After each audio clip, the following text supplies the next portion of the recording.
Hey, good morning, good afternoon, good evening, wherever you may be. Scott Luton and Kevin L. Jackson with you here on Supply Chain Now. Welcome to today's live stream. Kevin, you're already loving life, and I can't even welcome everybody here, and you're ready to go. How you doing?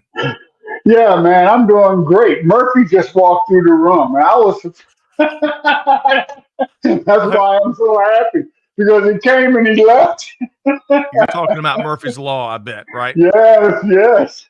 Okay. Well, we are, knock on wood, Murphy's Law, Mr. Murphy, Mrs. Murphy, whomever is not going to be with us here on the Buzz. So, Kevin, today, it's all about the Buzz, where every Monday at 12 noon Eastern Time, we discuss a variety of news and developments across global supply chain and business. And, folks, as y'all know and love, the second Tuesday of each month is the Digital Transformers edition of the Buzz, where we tend to focus a lot more on technology. And, Kevin, today, not only am I joined by the one and only Kevin L. Jackson, but we're going to be joined by Anton Karnikov, co-founder and vice Yes. president of application delivery with Expert Minds, who's going to join us about 12:25 p.m. Eastern Time to talk supply chain technology and a whole lot more. Kevin, that's going to be a great show today, but great guest, right? Yeah, I was wondering.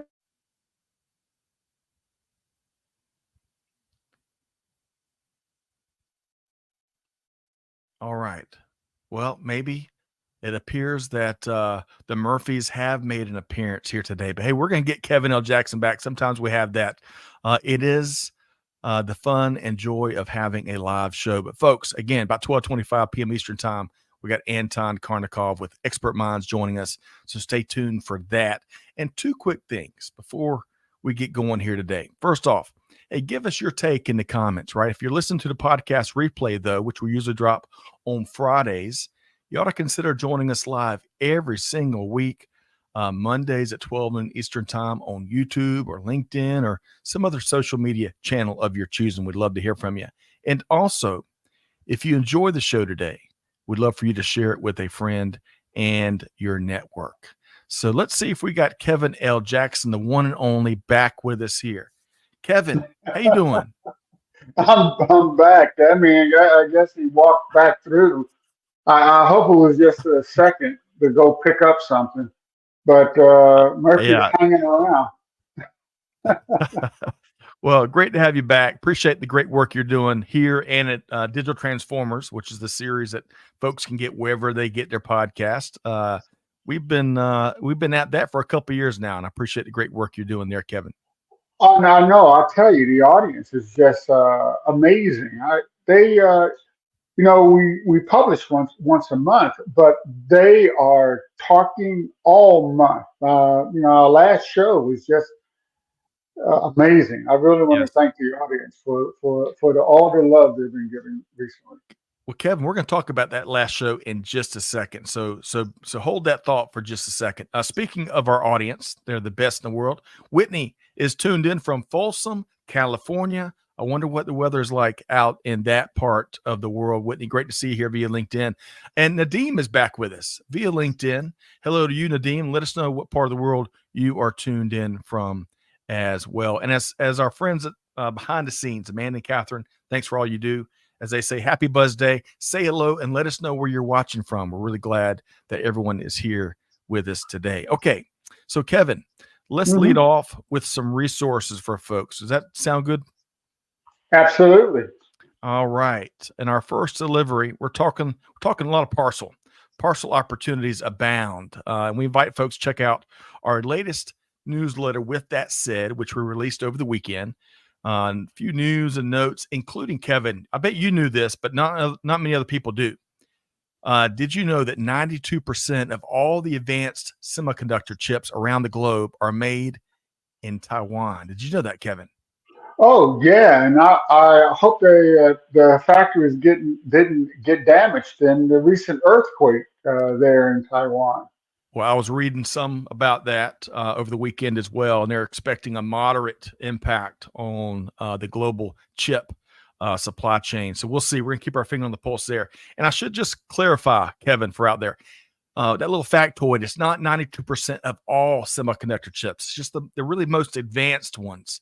I think Hmm. Taiwan makes just under 20% of the world's all the world's semiconductor chips. Just want to make that clarification. But check out our With That Said newsletter. We also included live events, and Kevin, this is pretty cool.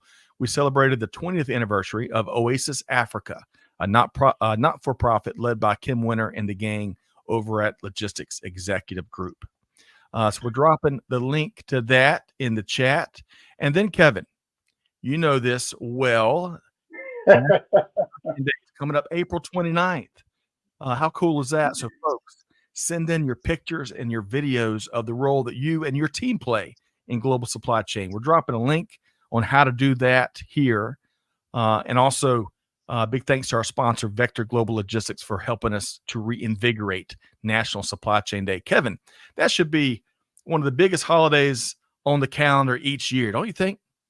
I think so. By looking at the graphic there, it's like they're trying to extend St. Patty's Day, right? So you have to drink the green beer from March 17th all the way through Supply Chain Day. Hey, Kevin, you're right. That's the challenge, folks. Drink lots of green beer between St. Patrick's Day and National Supply Chain Day. But hey, I love how green kind of reinforces sustainability, right? And it brings some calm to the conversation. I think a lot of work. But y'all check that out. You change that. I see what you did there. All right. So let's see here. National Supply Chain Day, again, April 29th, folks. Mark your calendar. And just like I had mentioned a minute ago, Kevin, we have been getting a lot of reaction to your most recent episode of Digital Transformers, featuring, let's see here, Art Seabolt and Altif Brown. Y'all dove in a lot on Web3, blockchain, data security protocols, and a whole heck of a lot more. What was your favorite part of this conversation, Kevin? Well, to be honest, this was the inaugural edition of the National Digital Foundry Speaker Series that I've been pleased to be associated with over the past six months.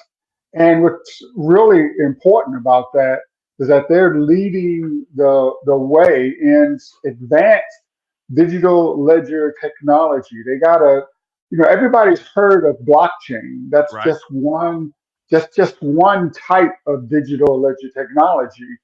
And Constellation Network has a completely different kind. It's called direct acyclic graph. And what's the difference between blockchain and DAG, as they call it, is like DAG is serial. Like it's like you have to do one step after another.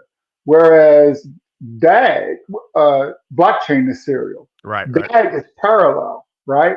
So you can do parallel actions similar to the blockchain. So that was really fascinating. And it involves a lot of things that includes reducing the cost of leveraging and using these Web 3.0 technologies.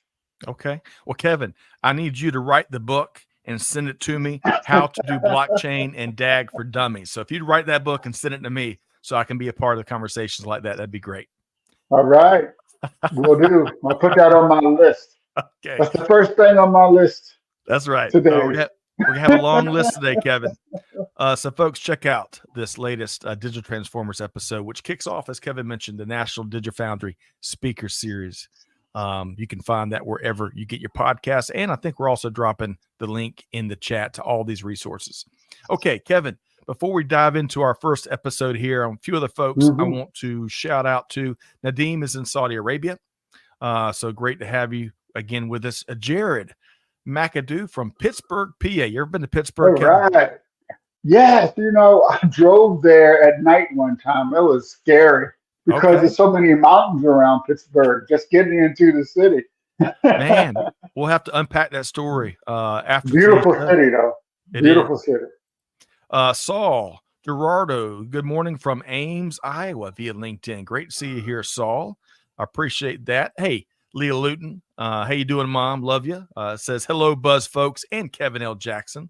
Leah Luton. Thank you, Leah. The pride of Aiken, South Kakalaki. And hey, Casey says, Altif, who was on that last episode, is just an absolute awesome human being HGTP is transformative. Kevin, looks like Yes. one of your fans, one of your audience members showed up. Yeah, HTTP. That's the protocol that's used in DAG. So Okay. you gotta listen in to you know get in line, learn all this good Web3 stuff. Casey hails from Lake Martin, Alabama. So great to have you here, Casey. Glorimar's back with us. Good morning from Los Angeles. No 0900 meeting for me today. So here I am. Love that, Glorimar. And finally, Gino Pledger from North Alabama. Great to see you, Gino. I love that new headshot, by the way, if I hadn't told you. It was great to see you at Modex a month or so ago. Okay, Kevin. We got a crowd here today. We From do. everywhere. So all those folks we just went through, I'd love to get your take on a couple of these articles, as well as, again, Anton Karnikov with Expert Minds joining us here in about 13, 14 minutes. So stick around, and we'd love to get y'all's take on what we're talking about. So speaking of, we got to get to work. We got our first story here today. I'm going to pop this graphic up, Kevin. This was an interesting one. So this interview from our friends at Medium, where they talk with Alan Brown, VP of Supply Chain Transformation over at Jabil, and they're really dialing it in on how artificial intelligence is not only disrupting global supply chain, which we all know, but he weighs in on just what the heck we can do about it. So, Kevin, tell us more. What are your key takeaways from this session? Well, one thing everybody needs to recognize that artificial intelligence is no longer the future. It is today. Right. It's reshaping landscapes. It's altering industries, and it's transforming how we live and work. Okay, just today, GPT Chat announced that you no longer need to create an account in order to use that service. This is their way of making AI available to everyone. And this transformational artificial intelligence is creating major changes in how organizations handle disruption or change, especially within logistics. These tools can help people gain end-to-end visibility into the supply chain, especially if there is a disruption. They can optimize routes and for cost and time savings and to reduce any ripple effect of the external global events that pose risk to delivery. Every day it seems there's something new happening in the world.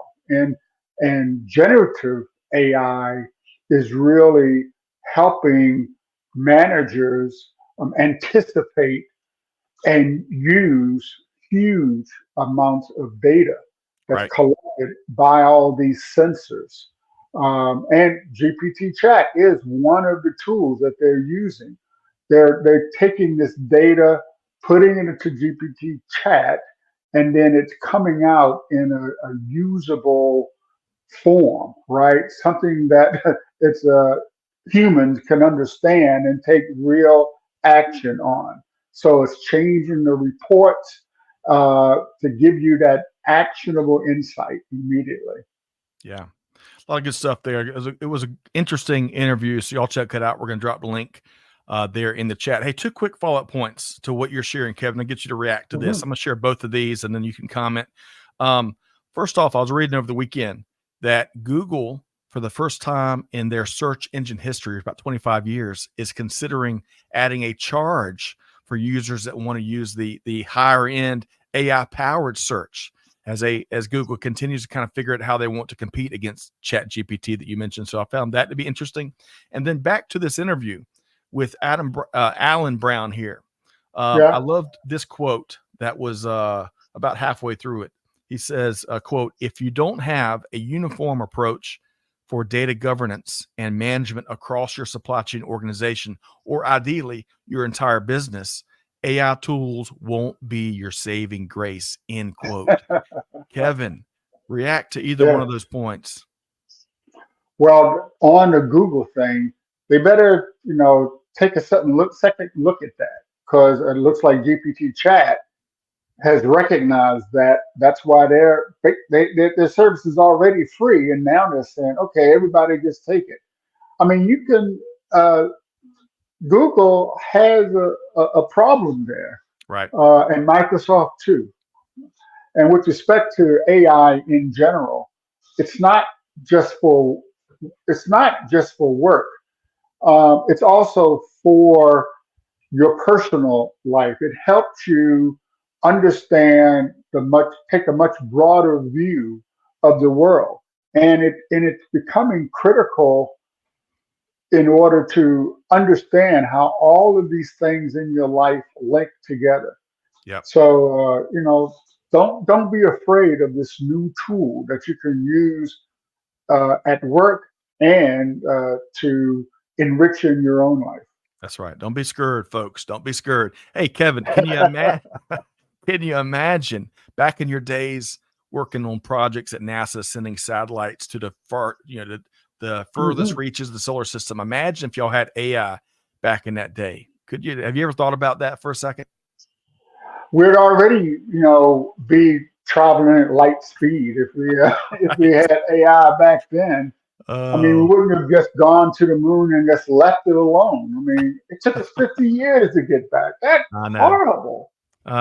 Well, I tell you, you and I could talk for hours about this, but I'm really interested in this next phase of space exploration here, and Yeah. of course, we're going to have some great space supply chain related shows coming up with Digital Transformers. So, folks, y'all stay tuned. Hey, look here, Nadeem, high praise here. I want to be a moderator like Scott Luton one day. Love you, man. Me too. Me too. I'm an apprentice here trying to learn from Scott. Well, Nadine, high praise. Great to have you weigh in on what you're seeing out there. All right. So we got to get quickly to this next story here, Kevin. Let me unpack this a bit. So, did you know we've got a birthday to celebrate, Kevin? Did you know that mainframe computing technology turned 60 years old over the weekend? And somewhere there was a parade, undoubtedly. So Yes. interesting, interesting read here via our friends over at CIO Dive. Now, despite cloud technology rising to prominence, of course, Kevin was one of those that wrote the book on cloud technology, but still many industries still lean heavily on mainframe computing, such as the financial industry. According to Hmm. IBM, more than 3/4 of the top 100 banks are mainframe users. Now, other industries that tend, y'all take note of this, tend, I'm not talking in absolute terms out there, but tend to lean on mainframe computing more so than others: business services, transportation, construction, and manufacturing. Now, did you know mainframe computers, back to financial space, handle majority of the 150 million credit card transactions that take place every day worldwide? 150 million Wow. credit card transactions. Now, Kevin, uh, I think I have dove deep into root cause, and Amanda Luton is responsible for about 47% of those, according to my research. But like many aspects, back to the story, many aspects of global business, the talent pipeline is a big concern in the mainframe space. Forrester says that's been the case for over 2 decades. However, many say the talent gap continues to deepen despite several initiatives out in the industry that are trying to help to some degree. Kevin, your thoughts here when it comes to mainframe computing? The rumor that mainframes are gone is false. All Mm, right. That's a fact check. Mainframes handle like 68% of the world's production IT workload, right? Um, and there's like uh, an IBM Z16 system has like 40 terabytes of memory. How many times have you been working, your laptop sort of freezes up because it runs out of memory? You never get that with a mainframe. mm, Um, and a the revenue for IBM and IBM Z system, their revenue actually spiked year over year in 2022. So yeah. people are still buying mainframes, many from the government. So mainframe is not going away anytime soon. So happy birthday, mainframe. So it is fascinating to think about things. I think many folks out there, especially the early adopters to the cloud, may not think about just how much business, to your point, Kevin, that mainframe computing still powers today, Yeah. especially as we talked about in the financial industry. So, folks, check out this read in CIO Dive and let us know your thoughts there. All right, Kevin, we're about to bring on our guest here in just a second. But before I do, Jordan is tuned in from Denton, Texas via LinkedIn. I wonder where Denton, Texas is, Kevin. You ever heard of Huh. it? Yeah. No, I haven't, but I wonder if it's near San Antonio. I go there quite a bit. Okay. Well, Jordan, let us know where Yeah. in the big state of Texas Denton is. And Nadeem says So, Chat GPT is great. But Nadeem says at the same time, it's spoiling our kids too, as this limits their efforts to learn their writing skills. What's our thoughts there? He's asking Nadeem. Kevin, what do you think about that? well, you said that, they said the same thing about Google, said the same thing about television. They said the same thing about radio. Whenever there's a new technology, everybody says, "Oh, I'm worried because my kids won't learn the same way that I did." Right. Well, that's true. They won't learn the same way you did. But think about all the new things they can learn because they don't have to worry about like writing cursive. Yeah, that diagramming sentences. I remember some of the learning cursive and Yeah. diagramming sentences. Back in the day. But I like your answer there, Kevin. I wonder what it will free up our time to use our creative gifts doing and figuring out and learning and you name it. Good stuff there. Shashi's tuned in via LinkedIn from the UAE. I think that sometimes when folks insert a flag, it kind of Yeah. converts it over to an acronym. But Shashi, regardless, great to have you here via LinkedIn. Let us know Uh, what you think. yeah, I love the UAE. That's a great place. Oh man, Enrique Alvarez, Beautiful. it is in the business environment and the innovation and the scale of things. I mean, I've heard some really cool things going. Of course, our space program, Kevin, Yes. had a big 2023 with the UAE's leap ahead in their space program. So a lot of good stuff. Okay, so Kevin, are you ready? I'm going to introduce our guests. Are you ready to go? I don't know if I can handle this. Well, we're Another not going to expert mind in the studio. we're not going to tempt fate or perfect law. So we hope you're with us throughout the rest of the session. But folks, before I introduce the guest, I want to point out for all those resources and articles, like the last one here, when we talk about the mainframe turning 60, we've dropped those links in the chat comments, so you're one click away from reading in and forming your own opinion, not just what me and Kevin share here today. We try to make it convenient for folks. Okay, Kevin, great guest joining us here today on The Buzz. He is certainly, absolutely a digital transformer. He's helping other organizations do just that. In fact, Yes. our guest brings 20 years of experience to the table where he's led countless successful SAP implementations and amongst other things. Now, in particular, our guest is quite the expert on SAP Transportation Management and SAP Business Network for Logistics. Please join me in welcoming Anton Karnikov, co-founder and vice president of application delivery with Expert Minds.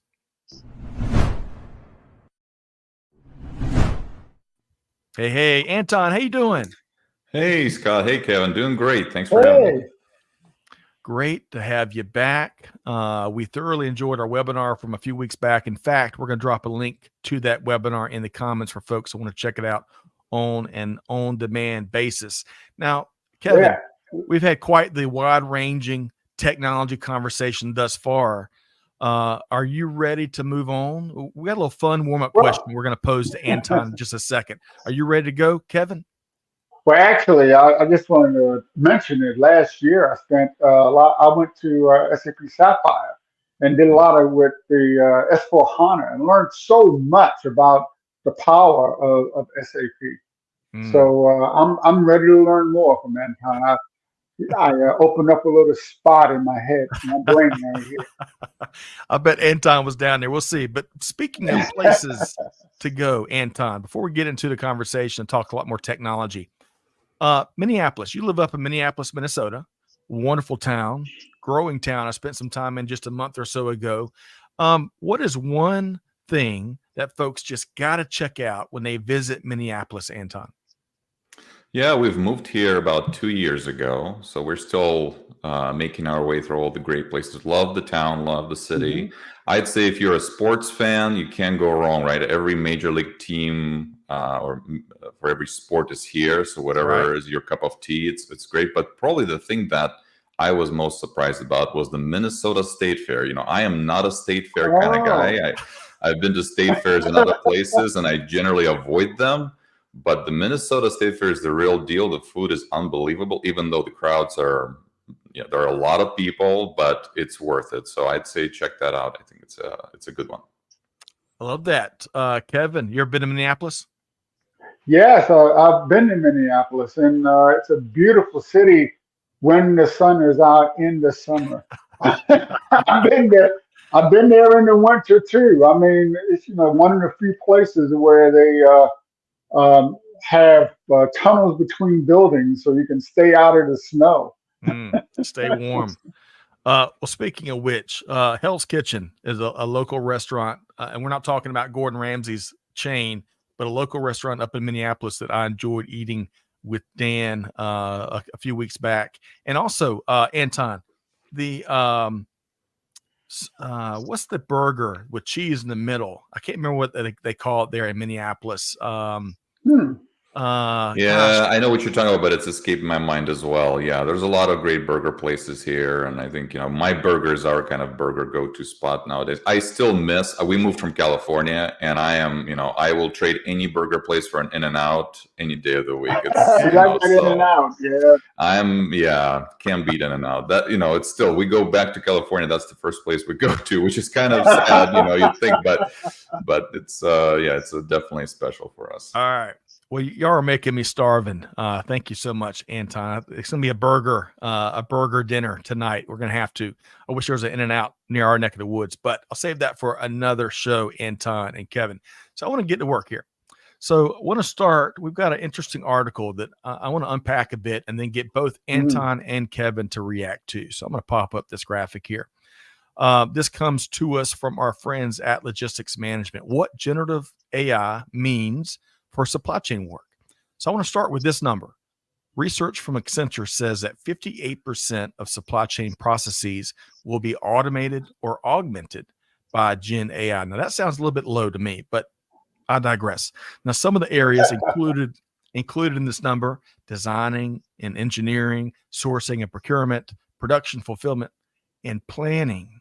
According to a recent survey of over 800 supply chain practitioners, Gartner reports that top supply chain organizations are using AI to optimize processes at more than twice the rate of their lower performing peers. So if you're not, that's suggesting if you're not already using AI with real results, you're truly falling further and further behind. So Anton, your thoughts though on what Gen AI mean for supply chain work? Yeah, Scott. So they focused on generative AI, which, it's important to highlight. It's less about predicting or forecasting, and that's more about creating or generating, new versions of something that's been done before or something similar. So there are certainly areas they highlight that I think are no-brainer scenarios, such as, contract creation, export, import documentation, all these kind of mundane tasks that we do over and over again in the business, where AI can really speed them up. But the one that really, I think, drew my attention more was around design and product design.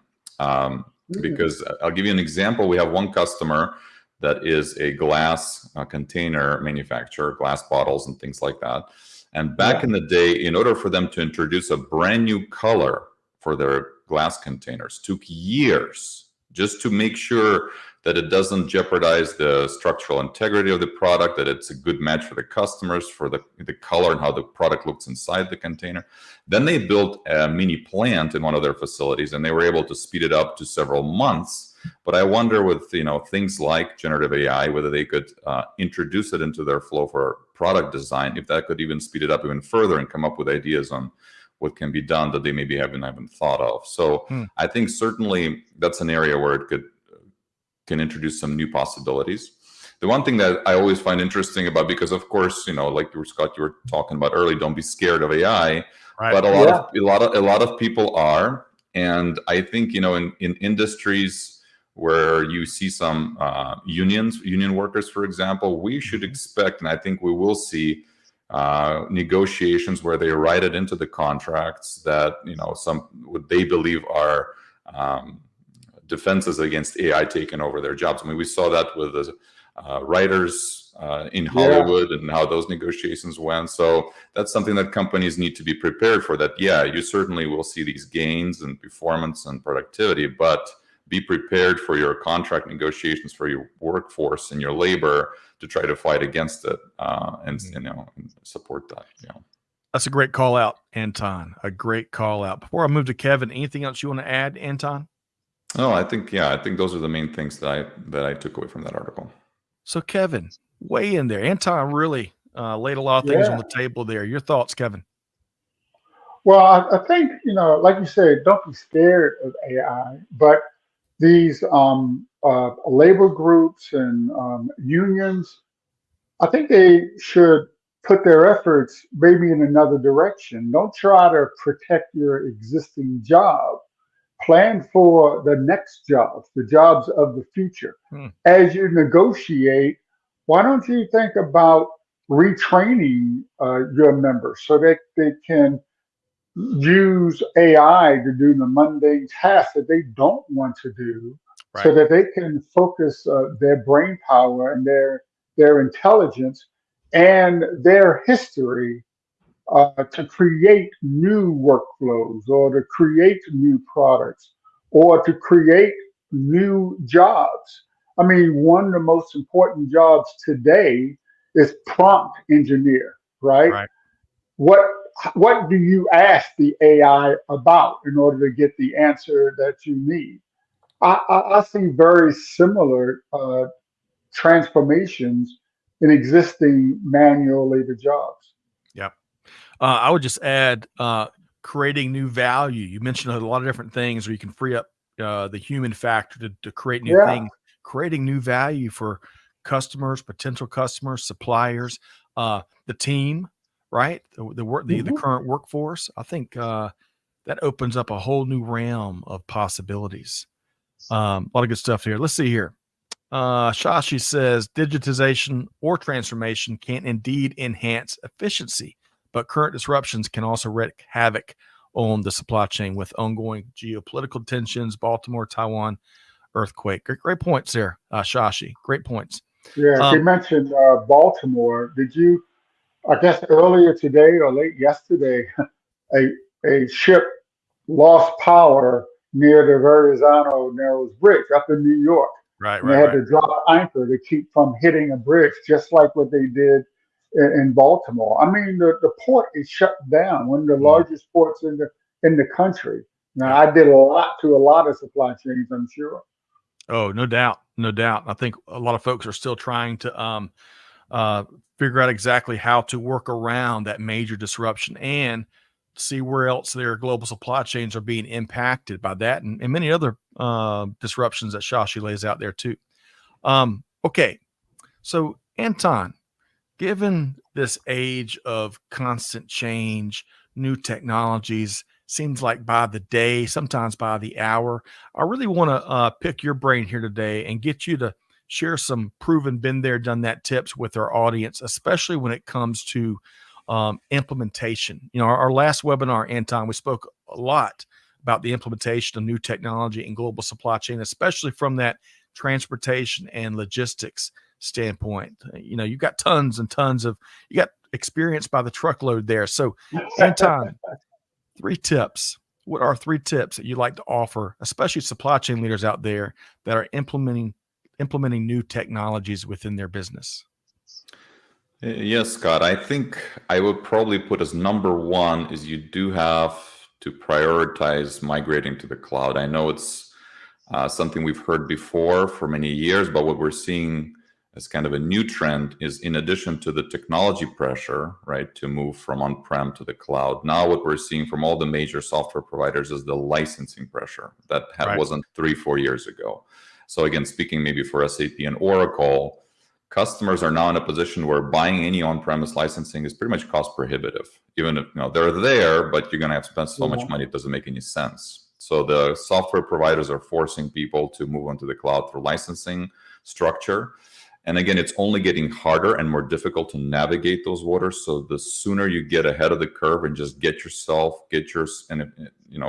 even if it's just portions of your solutions, let's say you focus on supply chain, get those to the cloud as much as you can, you're just going to be in a better position to execute in the future. Another example would be, SAP announced that any of their AI advancements and new features that they're going to be developing will only be available to customers that are in the cloud and not on-prem. So that already created quite a ripple effect through a lot of different customers. Like, wait a second, what about us? We also want this stuff. So, but that's just the reality of the market and the scenario of the situation we're in. So I think number one is prioritize cloud migration. Number two, from an implementation perspective, this is not new, but some people still don't learn their lessons, is don't try to implement everything at once, right? Mm-hmm. Try to use a phased approach as much as possible. So when we're talking about transportation, maybe you start with a specific mode of transport. You focus on ocean or road, and then do other modes later. Or maybe segmented by geography, but trying to do everything at once, even though I know people feel like, oh, right now I have an opportunity to do it, let's do it all at once because then I won't have an opportunity, is generally not a good strategy. Too much risk, too much to absorb, too much to kind of get through.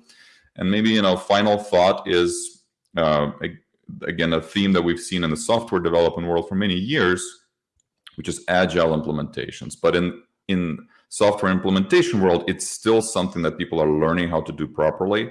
And I would just kind of at a high level summarize that you want to really minimize kind of the upfront formal requirements gathering blueprinting. That's generally a waste of time to do it to the degree that people have done it historically.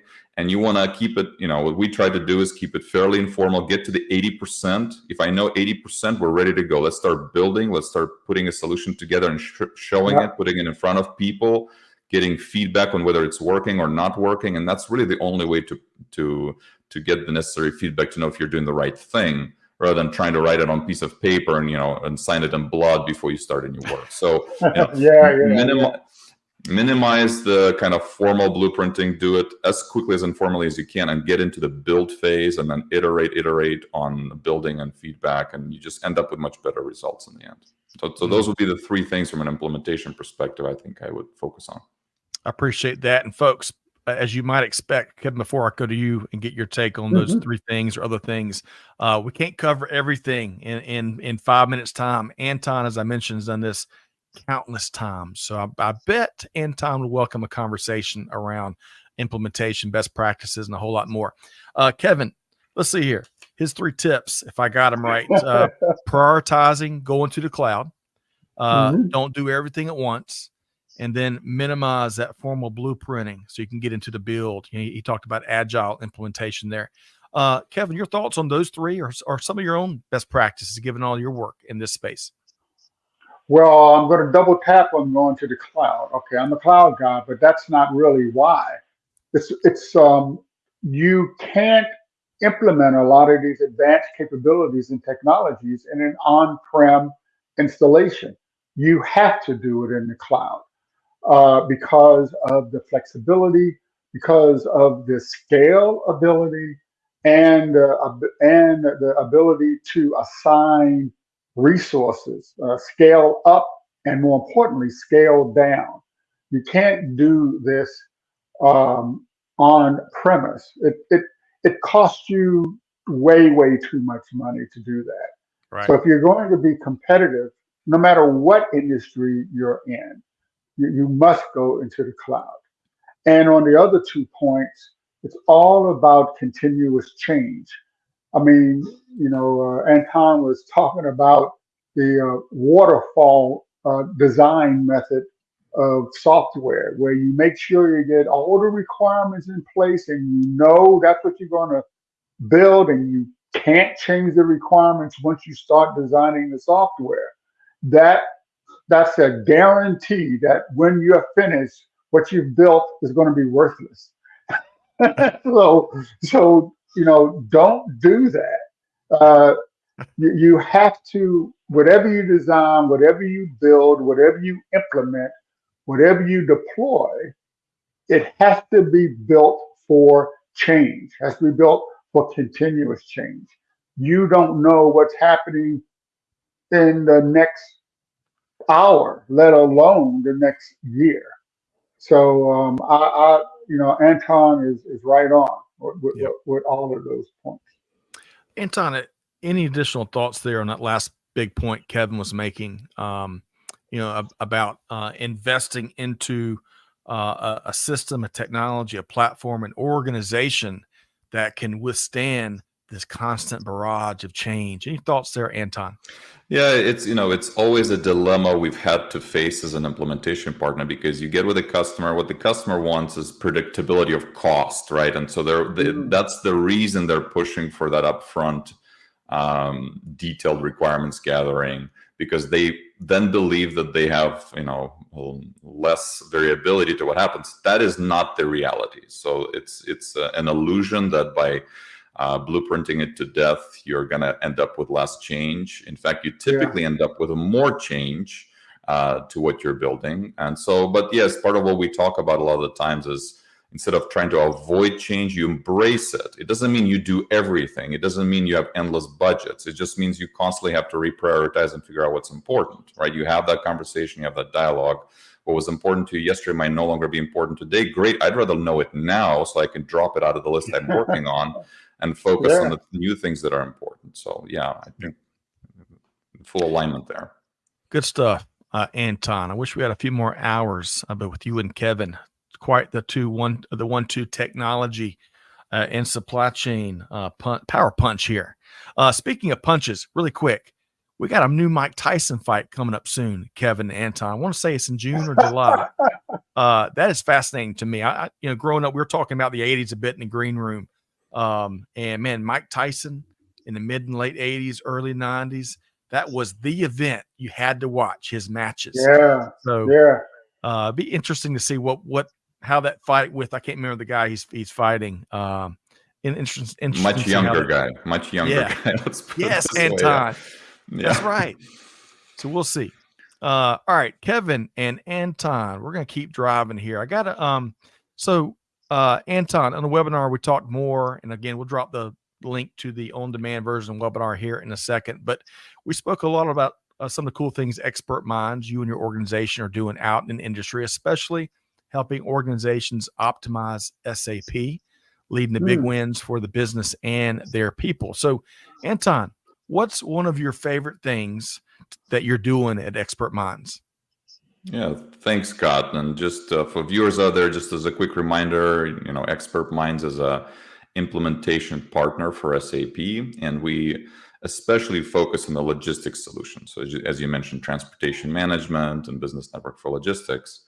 And it's always fun to work with the latest technology. We're most of the folks on our team are delivery people. We love to work with the technology and build solutions, and that's always fun. But I must say that one of the coolest things to see for us is, once the project is done, how quickly the customer is able to take ownership and just be on their own. And a lot of that has to do with that agile implementation we talked about, because they were part of the process way up front, seeing the software way up front and feeling like they had direct input into how it worked. By the time we're ready to go live and we turn everything on, it really doesn't take a whole lot of time for us to be around just from a support perspective. And then seeing the customers use the system on their own, owning it, treating it like their own, like something they designed, it's their baby, is always something we take great pride in, and it's an awesome experience to be part of that. I bet so. Kevin, what I heard there is being able to really practically, successfully, and sustainably passing that baton, which has got to be really rewarding in the y'all's line of work. Kevin, your thoughts there? Well, Anton sounds like a trusted advisor, right? That's what you need when you're doing these types of implementation. Someone who can discuss the issues, discuss not only what you need today, but what you will need tomorrow. And someone who can give you the good, the bad, and the ugly with respect to what the customer wants. most people only know what they know. But when you're working with an organization like Expert Minds, who's done this, been there, Right. done that, with many, many other customers across many other industries, they know more. So leverage it. Okay, Love it. leverage it. I thought you were going to go with the Sherpa route. We had such a great live stream last week with our Last friends week, at yeah, Bastion. But going back to something you said there, Kevin, if your implementer is only giving you good news, you better start asking some different questions. Is my hunch. yes, Anton, yes. would you agree with that? Yeah, it's, at the end of the day, we don't try to sugarcoat it too much. Projects are hard. All of these Right. projects are difficult. Just try to make it less difficult, for yourself, because there's always an opportunity to make it more difficult. But yes, it's always a challenge. It's a big change for a lot of people, and this technology doesn't always work like clockwork. There's, all these software companies, they constantly develop new functionality, which means they develop new bugs and new things that break down. So you always live in this world where it's a moving target to some extent. So yeah, we always feel that finding a partner you can trust to have these honest discussions is really important. Yeah. So it's less about trying to minimize risk through paperwork and fixed bids and things like that. It's really more about finding a trusted partner that you can have an honest conversation and iterate and react to changes, knowing that they're not going to take advantage of you, but rather really work with you to be successful. So I think that's the key. Love that, Anton. Love that. And as promised, folks, we'll drop the link to that webinar with Expert Minds and Descartes, one click away from checking out that neat conversation we had. And hey, Nadeem, we're reading your mind. He says, supply chain, thanks. He was about to ask about that link. Hey, predictive live streaming is what we do here, Kevin and Anton. Nadeem, great to have you here today. Anton, a lot of cool stuff. So my final question for you is how folks can connect with you and the organization there at Expert Minds, where SAP done right. I love that. This is from your website. So I want to make sure folks knew that it's Expert Minds with no E on the front end. So Anton, how can folks connect with you and the team? Yeah, thanks, Scott. Yeah, so the best place to start is our website, which is expertminds.net. And we've got, a contact form there. We've got a blog post where we try to share our knowledge as much as possible. And there's contact information for the various people that are there. We also participate in most major SAP conferences. So you've mentioned Sapphire, Kevin. So we're going there this year. We're going to be presenting with one of our customers there. It's always a great place to meet with other folks. So please reach out to me, which my contact is there on the website as well, or through our Contact Us page on the website. And we'll gladly meet with you, go through whatever questions you have. Always love to share the information. We're all about sharing the knowledge and the information. So always happy to do that. Outstanding, Anton. Outstanding. Kevin, in just a second after we bid Anton adieu, we're going to get one of your patented key takeaways here today. Kevin, you're going to add something really quick? Yeah. I have one question to ask, one more question to ask. What are you doing for the eclipse? It's about an hour away. We didn't say anything about today's eclipse. This is live, right? Yeah. I have 2:00 set on my calendar when it's supposed to just get darker. It's already, it's an overcast day, so it's already dark to begin with. But I guess we're gonna get like 60% or something here in Minneapolis, and my son was telling me that he's got a bunch of kids in his class that are driving to places that are 4 or 5 hours away where you're going to get 100% coverage. Wow. So it's not that far. Yeah, it's sunny here today. Blue skies, no clouds, but we're supposed to get 90% here in DC. Wow. Okay. It was in my blind spot a little bit, Kevin. So thanks for calling it out. And we'll see where folks are. Which is the coolest place to view this once in a lifetime eclipse. We'll see. All right. So by the way, Anton, you've got a couple of great questions and comments. I'm not going to, for the sake of time, we can't have them here, but Shashi, hey, great question. And I know, as Whitney says, great question. Reach out to Anton to discuss how Expert Minds can help. So Shashi, check it out. Grab a cup of coffee with Anton or Zoom, and y'all have a great discussion. Anton Karnikov, co-founder and vice president of application delivery with Expert Minds. Thanks so much, Anton. Really enjoyed today's conversation. Thank you, Scott and Kevin. Great conversation. We will see you soon, my friend.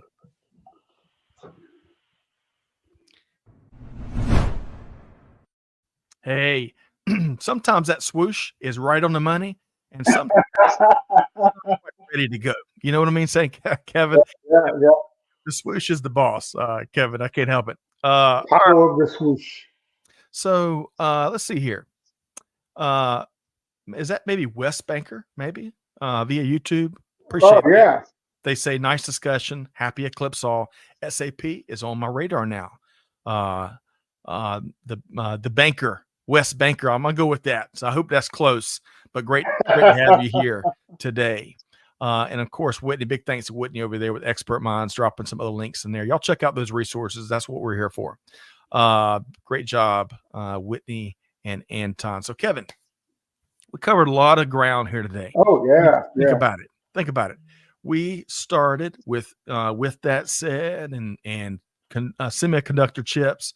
That we moved into a great interview about AI disrupting, but creating opportunities in global supply chain. We went to mainframe computing and sang happy birthday and had a birthday cake, you name it.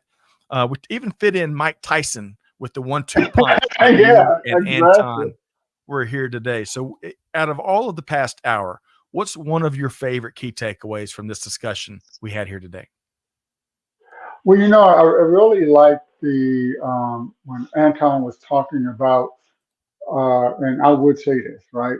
Prioritize the cloud, because you can't move forward in whatever industry you are unless you're leveraging the power of the cloud. And we talked a little bit about artificial intelligence. Artificial intelligence, machine learning, a lot of the business capabilities that you need to be competitive can only be accomplished if you're on the cloud. So, take that to heart and plan for change as well. If you have an on-premise installation of anything, any change is going to cost you money because you have to buy the hardware. It's going to cost you time. It's going to cost you resources. That's why you need to go in the cloud, because the cloud is designed for change, and change is paramount. Being able to manage change is paramount. So be bold and fearless like Kevin and Anton. Lean into that change, right? And better yet, and kind of kidding aside, better yet, hey, build your organization and your technology, your platform, your operations, how you do business that are truly more resilient because your people want to succeed. And if you can surround them with tools and technologies and an approach to doing business in a more resilient manner, and I mean that in a real practical way, not a lip service way, Kevin, right? Because to your point, change is constant, right? Change is constant. And one of the ways you do that, we talk about a lot, is picking and choosing the right partner that can have those frank conversations that you and Anton both were talking about. So, hey, Shashi, appreciate this feedback. Great conversation, plenty of valuable insights to take away. And yes, plan for change and be bold and fearless like one and only Kevin L. Jackson. Kevin, what a great conversation here today, huh? Absolutely. Planning for change is an important business skill set. Yeah. So, this is critical to your future and to your career. Agreed. Plan for change and be ready to change those plans, undoubtedly, with what comes around the corner. Kevin, how can folks connect with you and Digital Transformers and all the cool things you're doing over there? No, absolutely. You can always catch Digital Transformers here on Supply Chain Now. We publish the next to last Monday of every month, and the second Monday of the month, we're here on the Buzz. Hey, find Digital Transformers and Supply Chain Now wherever you get your podcasts. I'm going to wrap with two quick things. First off, make sure you connect with Anton, Expert Minds, have those conversations. I really have enjoyed the conversations here with Anton and the gang. And then secondly, and Kevin, this is totally separate than anything we've talked about here today. But a lot of folks know from all of our work together that, Kevin, you're a veteran of the U.S. Navy, and I'm a veteran of the U.S. Air Force. And coming up this weekend is Pat's Run, and that's been going on 20 years. And if you don't know what we're talking about, it is it honors Pat Tillman, who lost his life in Afghanistan, and former NFLer. Kevin, he turned down a $3.6 million contract with the Arizona Cardinals because he didn't want to walk away from his commitment to serving the country and that's amazing. his Army unit. It is. So, folks, they have Pat's Run, which raises money for military families and veterans at a variety of cities across our nation, coast to coast. We're supporting and volunteering at the one near Atlanta. So Google it, check out Pat's Run, find it, the closest Pat's Run near your city. And if you're in a position to give, support, volunteer, participate, whatever, hey, do that. The Pat Tillman Foundation does a lot of wonderful work in this regard for our veteran community. Okay, Kevin, what a great show. Thanks for joining me here today, Kevin L. Jackson. Hey, one thing I want to shout out to Saudi Arabia. We got an invite to come out to Saudi to do a show. We're going to have to follow up on that one. All right, Nadeem, we're coming to you. We're going to take advantage of your invitation, and we're going to come check out the Kingdom of Saudi Arabia market. So stay tuned there, Nadeem. Hey, thanks for everybody that showed up here today for the Buzz, the April 8th, 2024 edition of the Buzz, the Digital Transformers edition of the Buzz. Kevin, a pleasure as always to co-host with you. It was fun. Thanks. It was fun. Big thanks to Anton Karnikov and Expert Minds. Big thanks to Catherine Amanda behind the scenes helping to make it happen. But folks, the onus is now on you. Take one thing, at least one thing that Kevin or Anton shared here today, or some of the great stuff dropped in the comments. Put it into action.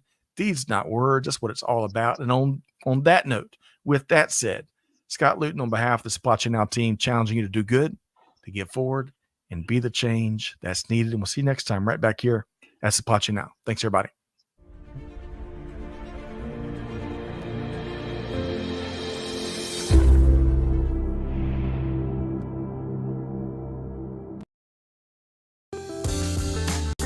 Welcome to Digital Transformers, the show that connects you with what you need to build, manage, and operate your digital supply chain.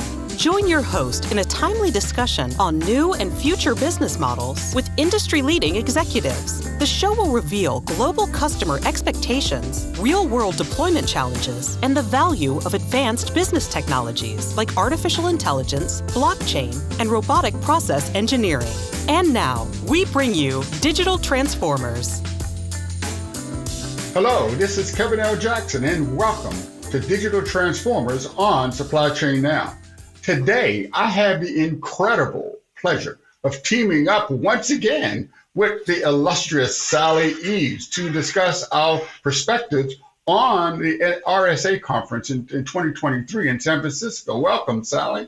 Oh, thank you, Kevin. Always a pleasure. Absolutely. and what an amazing event in person that was, wasn't it? I think like the 32nd in a row. But from our experience, I think from everybody I'm hearing who's been at that event, I think it was kind of a whole new level in terms of just the innovation, bringing together different people, but also the collaboration that we saw, kind of the good guys coming together for cybersecurity, you know? So yeah, an amazing, amazing couple of weeks that we've had at the event and beyond, because again, these are trends set to last. Yeah, I think I'm going to pat ourselves on the back for the 3-a-day. Did you really enjoy that? We actually live stream multiple events every day, from the hotel to the booth to the evening recollections at the bar. That was great. We pointed out each day's learnings, the conference highlights, and crucial proof points supporting why we believe AT&T is delivering a new networking standard to their customers. Wasn't that fun? Oh, it was, honestly. And those examples you gave of how we did that, the 3 a day, I love that. It's going to stick forever, I think.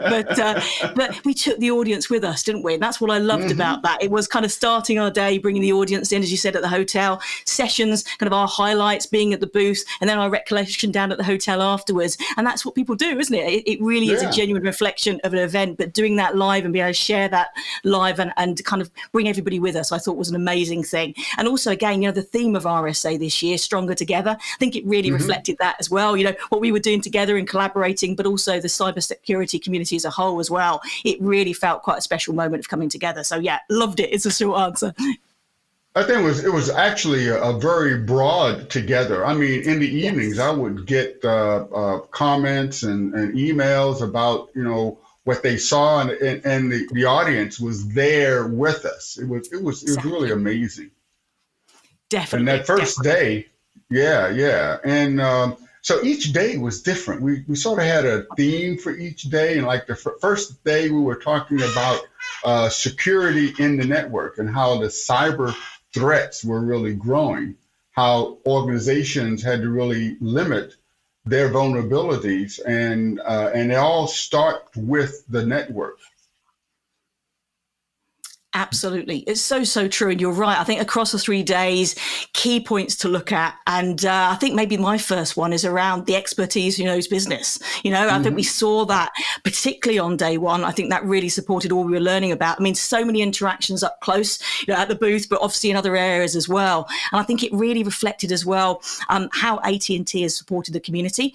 Business continuity and planning would be a great example of that. We got to learn and see, didn't we, firsthand how AT&T supported the kind of the navigation of that experience, and particularly the rapid changes that produced really in the business environment. So really interesting there. A couple of things that caught my eye was, for example, IoT consulting specialists, that expertise and how that really embedded solution development right through, from solution development and the roadmap that produced right through to implementation.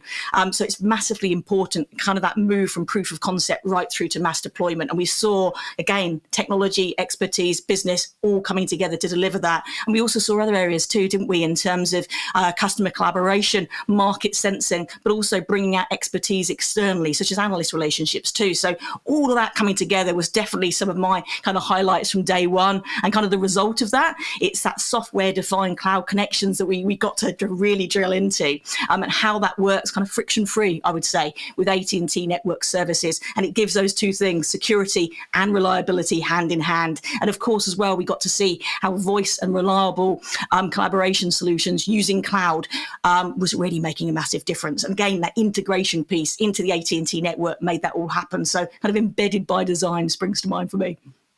Well, one of the things, customer service, is that AT&T really stepped up over the pandemic. In fact, the automation that they put into the network resulted in like 97% of all of the managed service requests being resolved in the first interaction. And they had this newly launched express tickets. They were actually able to handle over 30,000 tickets per month. And the focus on customer experience is really outstanding. They have, you can order a dedicated internet or a VPN or the IP Flex in as little as 30 minutes. And they're consultants, and you talked a bit about that. They had real expertise from architecting and designing and integration, deployment, optimization of the network, and specialized knowledge of the industry, supply chain, manufacturing, transportation, retail, financial services. They really were able to identify issues, take immediate action, and satisfy the customer really, really fast. Absolutely. It's that active intelligence, isn't it? It really is that active intelligence, giving you kind of that agency to act based on all the different elements you were describing there, and with real focus to the different verticals too. I think that's massively important. And again, it brings to the fore that depth and breadth of expertise alongside the technology itself. And kind of in other words, it's teams that are dedicated to serving the business, isn't it? And again, we've mentioned already about business continuity and planning, and it really was that responsiveness of AT&T alongside network network connectivity for work from home or work from anywhere that I think made such a difference. And we talked about proof points earlier as well. And I think the investment that went into this was staggering. And it really shows how that pays off. I think it was around $650 million that went into a network disaster recovery program alone. And again, the difference that made in terms of restorative communications to areas affected by disasters. Obviously, we've had the pandemic, but there's many other examples of world issues at the moment as well. It keeps people connected. It's a massive, massive difference, and hugely important to build trust as well. But the other thing for me that I think is really interesting here, obviously we can reflect back about business continuity planning, particularly at moments like that, but the needs keep coming, don't they? As we're looking ahead, particularly around cybersecurity, but other areas as well, these threats, these challenges, they continue to evolve, and they need to evolve at pace in terms of how we react and get ahead of that. So for me, we're seeing, say, organizations needing their infrastructure to be more active. And I would say more than that, to be kind of the anchoring role, should we say, for protecting the enterprise today. I think, especially in our multi-cloud world and kind of work from anywhere world, isn't it? And again, network up, isn't it, is the way to really embed this, I think. Well, you mentioned this multi-cloud world. I mean, if you have an operating across multi-cloud, it really is the network that enables you to have access to that data. And it was highlighted on day 2, that number, 594 petabytes of traffic. That's 1 million gigabytes. I was trying to get my head around that. It was like the equivalent of streaming nearly 40 million 2-hour-long movies. And they laid over 60,000 miles of fiber in 2022 alone in the US. So that fiber was actually accessible by over 4 million business locations across the United States. And the mobility network, the highlight of the whole network is security is the way the synergy between the wireless network and the fiber network. With mobility, you get like more redundant connectivity than the industry standard. Absolutely. I think the numbers that you mentioned there, Kevin, that 594, I'm never going to forget that one. Absolutely. That's emboldened in my brain. But really, in this particular case, the numbers do say so much, don't they, in terms of demonstrating the investment, but also the impact that's bringing as well. I think very much it's that phrase that we brought to life. I like to think about this is a new standard for network, that what we're seeing here. And it's kind of also a bit of a tech marriage, I would say, in some sorts as well, because it's fiber, 5G, the perfect pairing, isn't it, that we saw there. And I know there's a lot more stats around this as well, but AT&T has got the largest wireless network in the world. I think it's 288 million people. But also we've got the 10th anniversary here of fiber for AT&T right this year as well. So if we couple all of the wireless network reach and how that's being supported and the coverage that brings, but with the fiber advances as well, again, AT&T is now the largest fiber internet provider. I think 4 million business locations, more numbers there as well, and it's growing. There's a huge evidence base around that. So this coming together, this like perfect pairing, as I like to call it, is really one of complementary strengths, isn't it? It's tech and its coverage combined. And again, supported by massive investment, $140 billion, I think, between 2018 to 2022 alone. So exciting trajectory here, I would say. Well, I think that is really a differentiator for any business that's leveraging AT&T. The way that the wireless accessibility and fiber bandwidth, as well as the redundancy that provides. AT&T has expanded to over 24,000 cities in the United States, and that reliable wireless network covers almost 3 million square miles. And the 5G network, with that rollout, over 288 million people are covered by 5G. Actually, I'm out here in LA right now. So that $5 billion investment in 5G spectrum really is paying off. And as a business customer of AT&T, like I said, that gives you a differentiator in your business. Absolutely, absolutely. And also when you consider the payoff of that investment as well. Mm-hmm. So when fiber and 5G come together, again, this is like a multi-decade lifespan. So you're investing in your future and your future readiness around connectivity too. So that's an investment that pays multiple dividends, if you see what I mean. So I think that's really, really exciting. And again, I love the stats you brought to the fore there. Again, I think it really kind of proves what's happening here. And I like to talk about pillars, Kevin, don't you? It's one of my little things when I'm talking about development. But, I've got four this time. Wow. I've got 4 pillars that kind of underpin the different areas that we're talking about. What's underneath this? What's underneath this new standard for networking? And a couple of them we've mentioned a lot already, I think, in terms of that next generation technology, and particularly its integration, and also the nationwide coverage. But there's more areas that we can explore as well. So, for example, the architecture, and making sure, by design from conception, it's built for flexibility, but also resilience as well. But also how we need to build in backup, that embedded backup, embedded solutions. And again, I think what we've seen there, bringing those areas together makes a massive difference. And we've seen some amazing benefits from investing in this. One of which is, for example, major outages being reduced, the chance of that by around 35%. So again, really, really interesting development. Another one that really caught my eye too, again, software-defined networking and the use of intelligent routing. And again, it's that quest for agility, isn't it? It's giving that active intelligence to do the right decisions, to really react to customer demands and do that really consistently and reliability. But also the use of newer emergent technologies coming together, say AI and machine learning for network traffic forecasting. And it literally is, I remember this on the day, billions of measurements every single hour that the AT&T network is taking. It's quite staggering. But yeah, I think 3 words, it's continual service improvement, isn't it, that's being invested in here, which is fantastic to see. Yeah, and that sort of brings us to, I think it was my favorite day 3. We got to see Teresa Lanowitz again. I tell you, she spoke on the Biz Talks recently, and during that discussion, she really focused on the erosion of IT silos and how businesses really are doing a lot of cross collaboration. And this drives cyber resilience. Back to the whole theme of RSA is better together. I mean, if you are collaborating, you can actually improve your cyber security. But key to collaboration is really the network. And network resilience will harden an organization's security posture.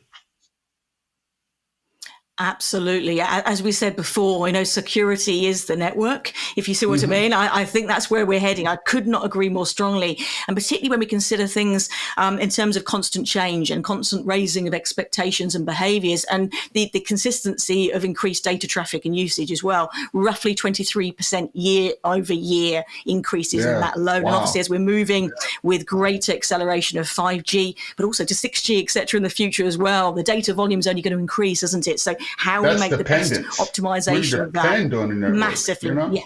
Yeah. Oh gosh. Absolutely critical. And you're right there about Teresa. What an amazing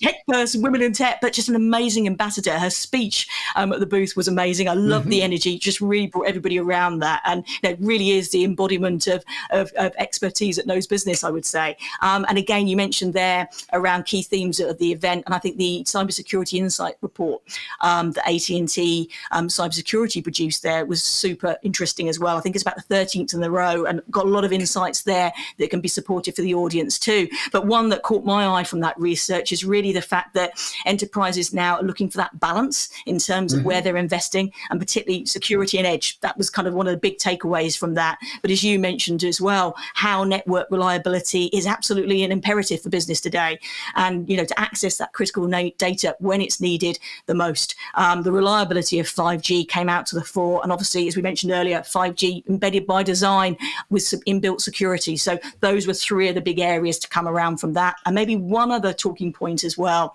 I'm going to rephrase the narrative. I have a thing about that kind of reclaiming narratives, but we talk so much about the cost of investment, don't we?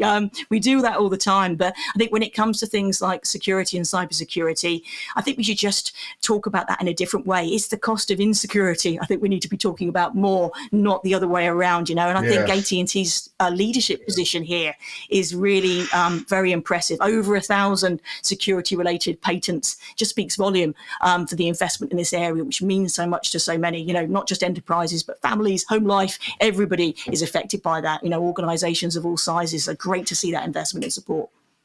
I like the way you made that your own, Sally. But the other thing is that the perimeter, the cyber threat really is increasing in complexity, especially with the rise of hybrid cloud. And we talked about earlier about how the network is critical when you're doing multi-cloud and hybrid IT operations. And this has been driven by all the different work from home or work from anywhere options, because you never know where you're going to be when you're working, and you never know what device or applications that you need to use. And the integrated converged solutions that AT&T has really delivered to the market gives you both that fixed and mobile network to help customers respond quickly to these dynamic changes. Like I said, I really didn't know I'd be out in LA today, but I'm able to, do this show no matter where I am. This adaptable network with real-time vulnerability detection and threat analysis yields better investigative results if something does happen. So you have these protective actions that are timely and effective to any network security events should an attack occur. So true. That adaptability, you made me smile then, Kevin, because I remember a LinkedIn Live that we did when I was in a lift. And exactly. From anywhere, a whole new meaning, an acceleration in requirements, quite literally there, I think. But wow. But it shows we've shown the art of the possible made real. We have, haven't we? Absolutely. Mm-hmm. And you reminded me of another area that came to the fore, I think, during RSA, but also massively beyond that as well, which is the power of the ecosystem. The power of the collective and collaboration to negate some of these threats and challenges. Working together again. Exactly. Stronger together. Definitely. And we saw that on one of the sessions, didn't we, that we went to, for example, the XDR session, which was looking at the impact of security and network operations and the collaboration there. So we had AT&T Business there, but also we had, AT&T Cybersecurity, but also representatives from SentinelOne and Avanti as well. And I loved the collaborative knowledge sharing there. I loved how the alignment of complementary fits came together, and it was a great vision around the future security. So I wanted to mention that too, because again, it's a great example of right organizations coming together, trusted partnership, really benefiting the community and businesses of all sizes. And of course, there was the Bloomberg interview as well, the special report that also came out on day 3. And I love the focus there. And again, for anybody who didn't see it, definitely recommend catching that. I'm sure we can send a link across a bit later on as well. But broadly speaking, it was looking at the areas of, for example, generative AI, one of the biggest topics of our time right now, but the impact of that on the cybersecurity industry, but also the impact of cloud, the transformational impact of cloud on business too. And what struck me was it was about a 70% mark of respondents saying that top of mind as their number one concern, their leading concern was security. So it shows really, I think, the elevation of security. It's almost a level of performance today now, isn't it? Consumers aren't not discerning, should we say, between how they connect. It's about their concern is the connection being, reliable and secure and fast. So I think that's a really interesting change that came forward to me from that particular interview. Enterprise customers need it. They need better solutions that have that reliability, safety and security. And that's what AT&T is really focusing on. But that need massively came to the fore there. We need that integrating converged solution that AT&T is providing. What's really unique, I think, is how AT&T is embedding the security capabilities into the network, and it gives you visibility across both the wireless and the fixed network. this adaptable network, and as you said before, it's really powered by machine learning and artificial intelligence. It gives you that real-time vulnerability detection and threat analysis. This is really important in today's dynamic world where, everyone's against you in the cyber world where you got to protect yourself. So this sort of brings us to day 4. I tell you, it went so fast when we were there. It really did. It was almost as fast as the speed of change that we're talking about today, isn't it? It really was. It whizzed by. It really, really did. And day 4, again, really another interesting day. I think for me, probably the go live really around the Wall Street Journal special edition was a particular highlight that day. Really, really interesting. And it just, again, in terms of what kind of came out as key highlights from that, it was network reliability right up there as a C-suite priority today. That absolutely came to the fore, but also just how far things have changed. And there were a couple of stats that caught my eye then. So if we go back in time to 2010, gosh, that does seem a long time ago now. That's a long time ago. it was showing kind of almost half and half. So it was about 51% of enterprises using cloud in some form or another. And most critical applications being kind of locally hosted. So if we go back to 2010, that's where we were. Go back forward, not quite to 2023, but based on that research to 2022, it was 100% of enterprises dependent on that cloud access and also applications too. And alongside that, obviously, as we mentioned earlier, we've got the network requirements going up, more and more traffic, more need for speed, as we mentioned during the event. All of those are just accelerating and coming together.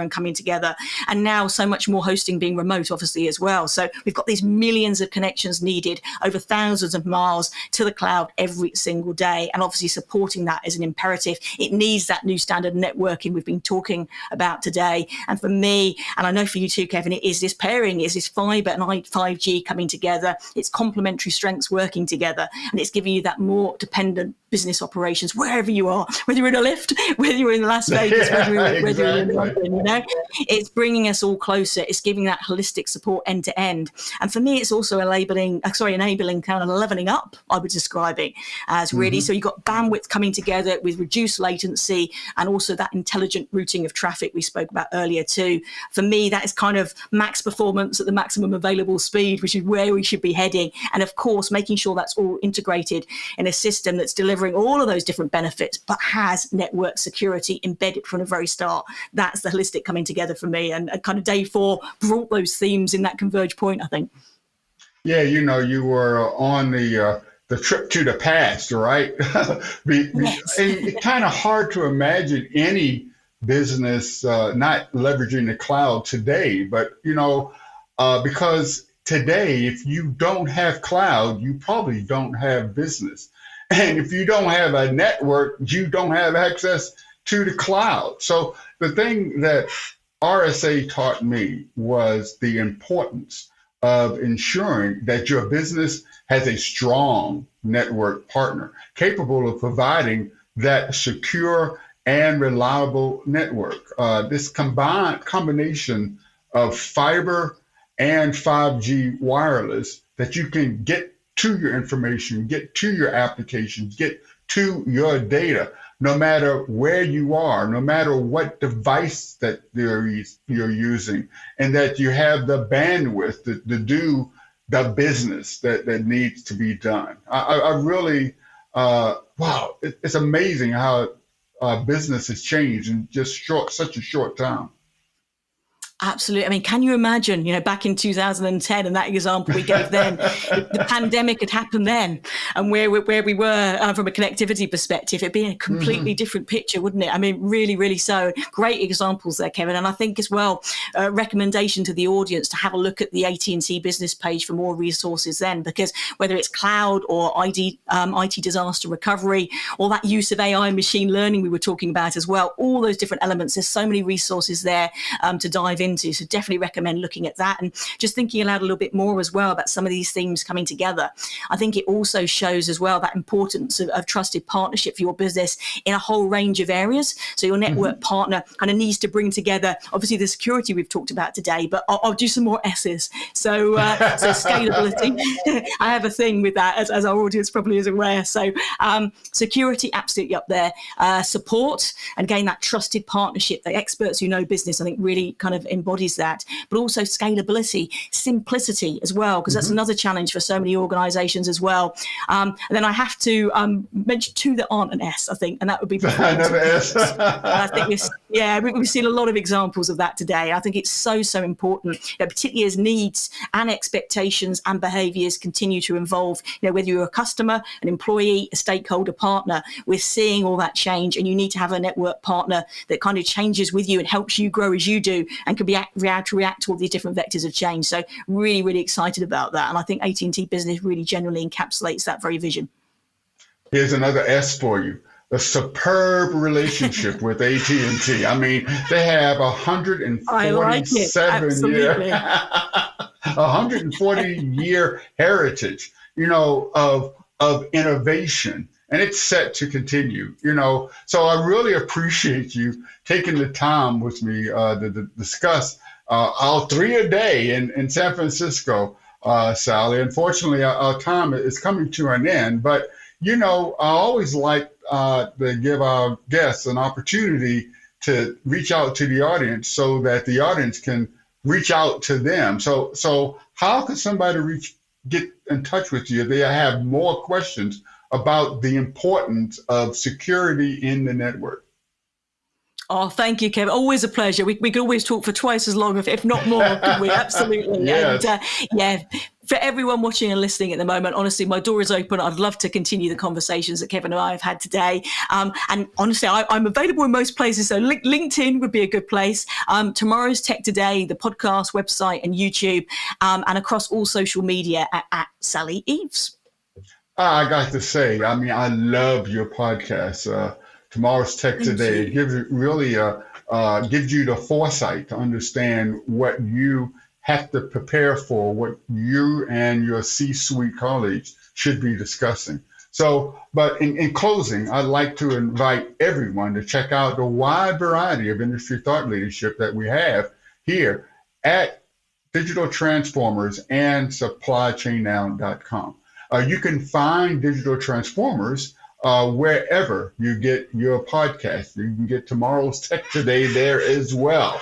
So be sure to subscribe to both. You get a twofer. So on behalf of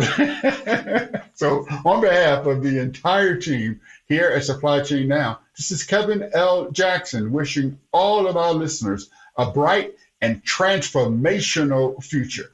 We'll see you next time on Digital Transformers. Thank you for supporting Digital Transformers and for being a part of our global Supply Chain Now community. Please check out all of our programming at supplychainnow.com. Make sure you subscribe to Digital Transformers anywhere you listen to or view the show, and follow us on Facebook, LinkedIn, Twitter, and Instagram. See you next time on Digital Transformers.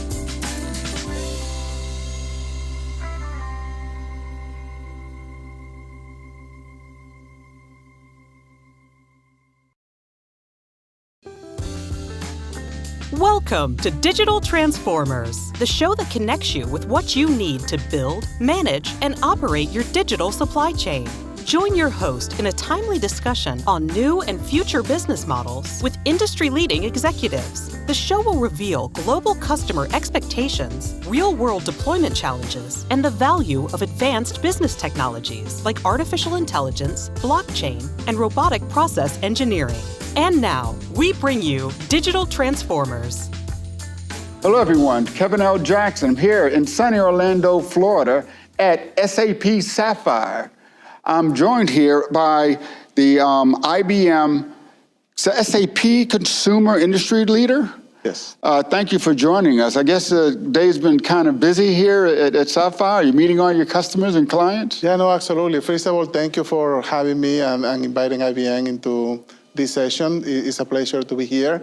And yes, it's a busy day today. Most likely it's going to be tomorrow. But there was also a lot of preparation and work in the weeks before the actual event. Okay. So Jose Paredes Hernandez, right? That's correct. I get that right? Yeah, you got it right. You got it right this time.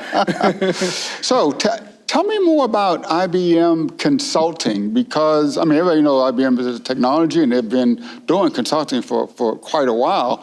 But I think what's unique here is that IBM and SAP have a 50-year relationship. How did that happen? Well, I think IBM, first of all, we always think about our customers and what is the best thing for them. And when I look into the consumer industry, which is the area that I have my responsibilities, right? SAP is one of the key players, right? For not to say the player. Yeah. Right? And because of that, we always think about SAP and how we can help our customers to implement SAP and to enable new business processes, new capabilities, and things like that. So that brings us into a most needed partnership for our customers, right? And we have very great relationship with the retail IBUs, also the CPG retail IBUs, that make it more simple, right? When we work together, we have the same goals from our client's perspective, and that simplify the work, right? Sometimes, we disagree in certain areas, but we focus on the areas where we can do collaboration, where we can innovate, and where we can bring the next generation of solution for our clients. One thing, little known fact, SAP was founded by 3 IBMers. Oh, yes. The same thing happened with Microsoft, right? Wow, something, the genesis of all great companies, IBM, is that? No, okay. So your role as global SAP consumer industry leader, that sounds like it's pretty big. What do you do? It's a very important role from an IBM perspective. I basically manage our practice, and I consider my key responsibility in 3 areas, right? Number 1, to work very closely with SAP to define those areas where we want to collaborate, we want to define the new or the next generation solution for consumer industries. And that also makes us work very closely with customers, right? With our clients. So that way, when we create solutions, those solutions are going to have a landing with some of our clients because this is what they need. The second part is about helping our teams to make the solution available to our clients, right? I mean, we can create great things, but if the customer, they don't know what they are, that is a problem. Education is a big part of your job, then. Education, yes. And I need to educate our IBMers, I need to educate also the SAP sellers. Right.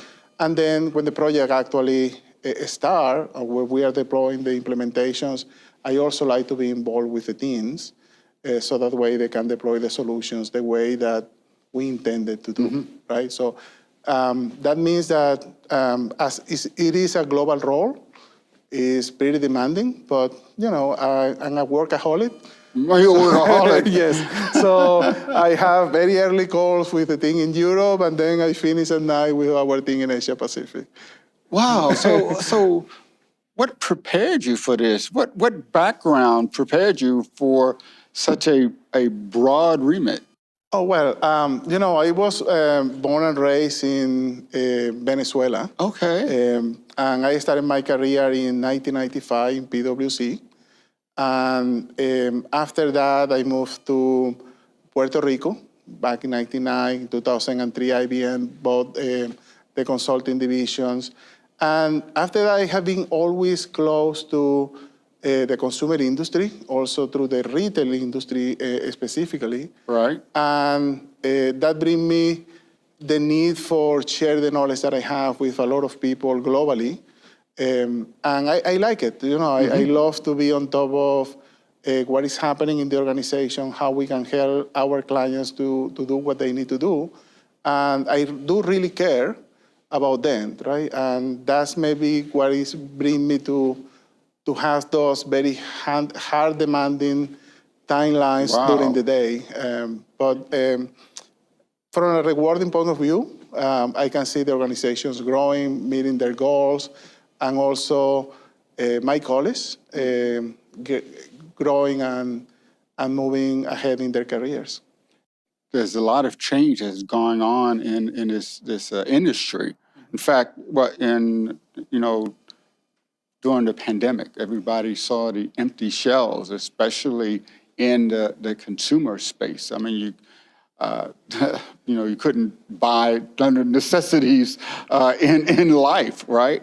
Many organizations really learned hard lessons during that time. But in 2023, they're still experiencing some of these shortages. Have we learned our lessons? What are the key supply chain challenges today? Yeah, well, Kevin, I think that you see it every day. I mean, you have to go to the grocery store and you still can see the empty shelf.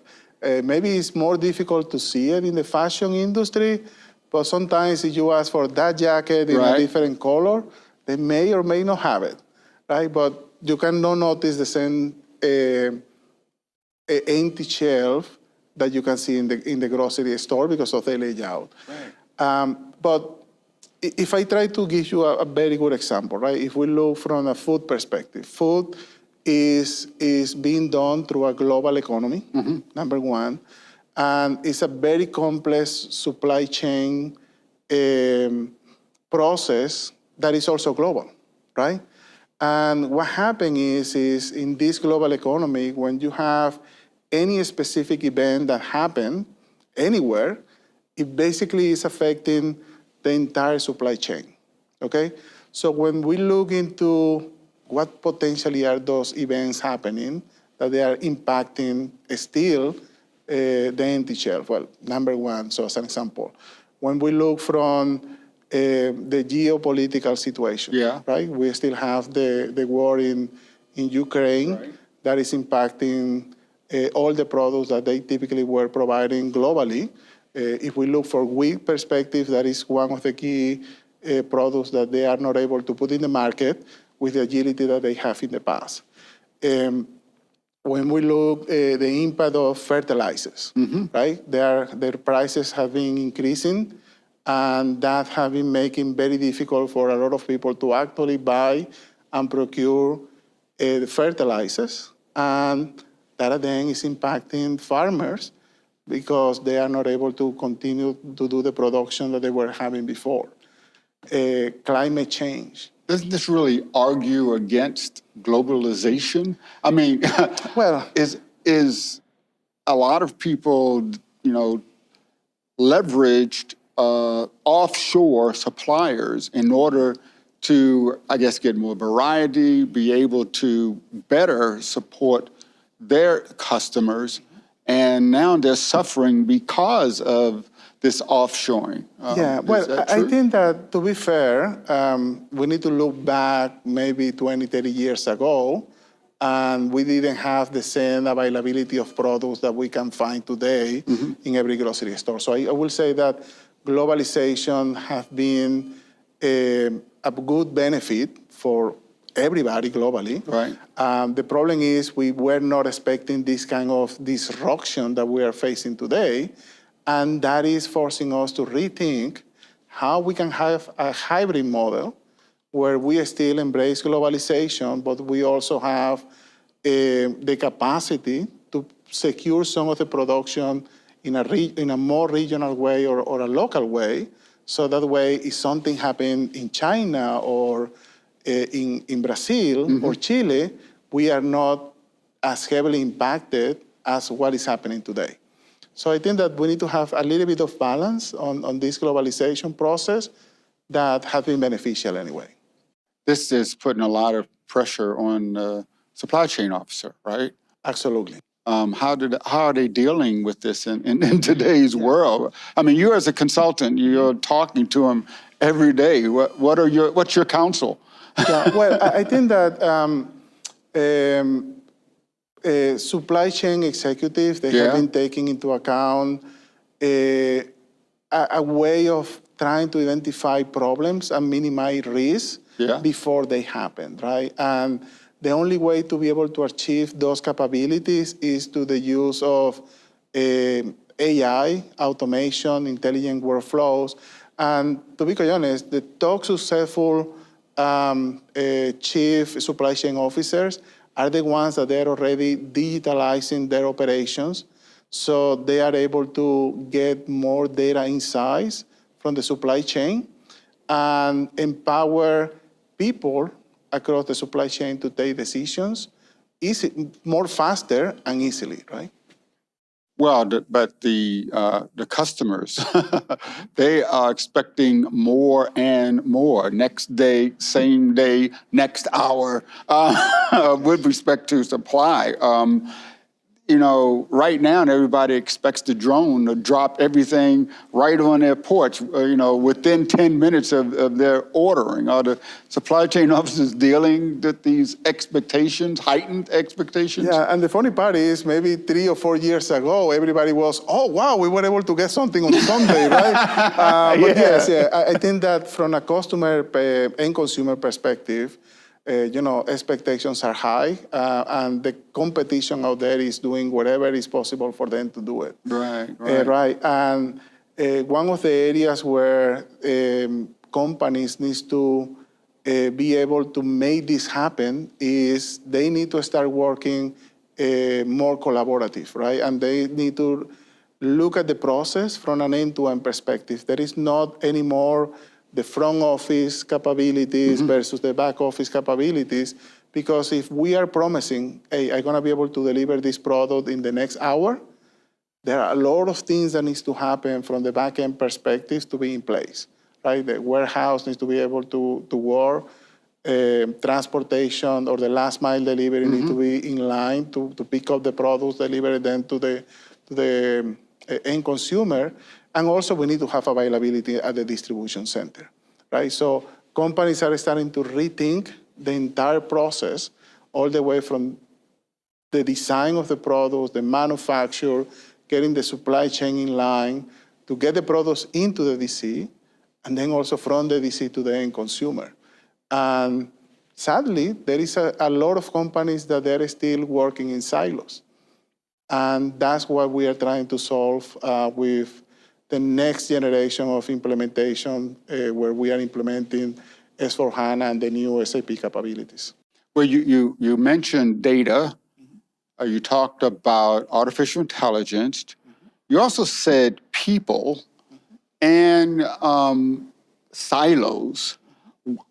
What does all this have to do with like digital transformation, though?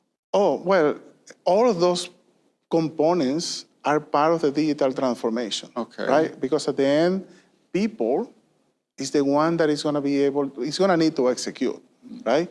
I don't think when we talk about automation and robotics, we are not going to replace human beings, right? We are basically adding new technologies and capabilities that will augment what people can do. If we look into organization is creating humongous amount of data with too much value in there. But there is so much that we can do, and we can see actually from that data. When we look from AI and machine learning and foundation and data models, is to help people to be able to identify patterns that could reduce risk or situation in the supply chain, and those are things that they maybe are not able to see, right? And then, you know, intelligence workflows also are working and helping us to be sure that people is connected. So when one action happens, the next step, it will happen, and everybody understand the process or how the process is supposed to be executed. And also the important part is not just about the internal organization, meaning the different departments. Right. It's also the collaboration across all the suppliers that we have. So that way we can work together and be sure that products are in the right place at the right time. So how does like S/4HANA help in all this? I mean, this is very complex. Yes. Well, S4HANA is definitely a key enabler. Okay. Right? From a technology perspective, it brings capabilities that we didn't have before in the legacy SAP ECC, right? It opens the door for better and easier way to integrate with other applications and made information available from an insights point of view. Okay. Okay, so S4HANA is going to continue being a very important component from the back office perspective, but it needs to be very well integrated with all the other applications around it from the front office perspective, other applications from the supply chain, suppliers, and I don't mean the suppliers that they provide raw materials or finished product. I'm talking about transportation companies or 3PLs and things like that. So that integration layer that now allows S4HANA to make this easier and faster is one of the key elements.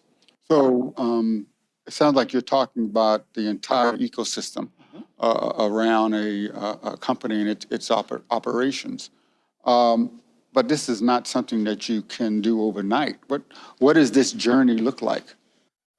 Yes, it's definitely not an overnight. There is an important component from a change management perspective, right? Okay. If we look from a simple point of view, right? The user experience that S4HANA provides is definitely a very good improvement from an SAP perspective, but it's different, right? So people is gonna need time to be able to understand how they need to do things, how they're gonna work, but the same thing is gonna happen from the business process, right? And what we are doing from an IBM perspective to help those organizations to make this process faster is we have our pre-configured solutions across different industries. Of course, we have one for consumer products, one for the retail industry too, and that help organizations to, whatever it was supposed to take 5, 10 years, 20 years ago, we're able to do that between 6 to 36 months, depending on the size of the organization and their willingness to be able to move as fast as we can. Wow, that's fast. And how do you actually do it so fast, this complex thing? I understand there's magic or key pillars to meet this need for speed and implementation. Yeah, absolutely. Well, first of all, a pre-configured solution always help, right? When we go to our clients, we are focused on, this is the business process that we need to follow to achieve that speed from a business perspective, Industry best practices. Industry best practices, right? And then we focus on change, and we are able to do that because the technology is already pre-configured, right? And then, yes, we always identify gaps or capabilities that they want to include, and that's kind of like the 10 to 5% personalization that we allow to make that happen, especially for the first go live, right? At the end, this implementation costs money, it costs time, but it's the time to market what is important. We want to be sure that we can start thinking about the other things that we need to have in place because of the customer demands, right? Right. So humans, you mentioned, were important, but right now, some think that the human element is being replaced by AI. And you mentioned AI and the intelligent workflows. Are we replacing humans? No, I don't think that that is the case. I think that the intention is to use technology to augment what people can do. Right? I tried to mention before, if you are analyzing big data, most likely it's going to be very difficult to get patterns and things like that. Only you are one of those beautiful minds that they can see things that we cannot, right? Got all these things floating in your head, right? Exactly. But people is important, and we want to, in some cases, refocus what people is doing, so that way we can focus more on personal customer experiences, right? And maybe something that is very repetitive and it doesn't add too much value to the organization, is you can take that out from you, and then you can take, hey, this is the actual information that I need to take actual decisions. That's where we are bringing it to the table. So that way people maybe needed 3 days to be able to take a decision. Yeah. Now they can take those decisions in 5-10 minutes because they have the data available for them to make it happen. So if I'm focusing, I'm leveraging AI so I can do business faster, so I can have better margins, and I can better manage my supply chain so that I can have the supplies that I need. What about sustainability, though? Do the chief supply chain officers, is that like just a nice to have?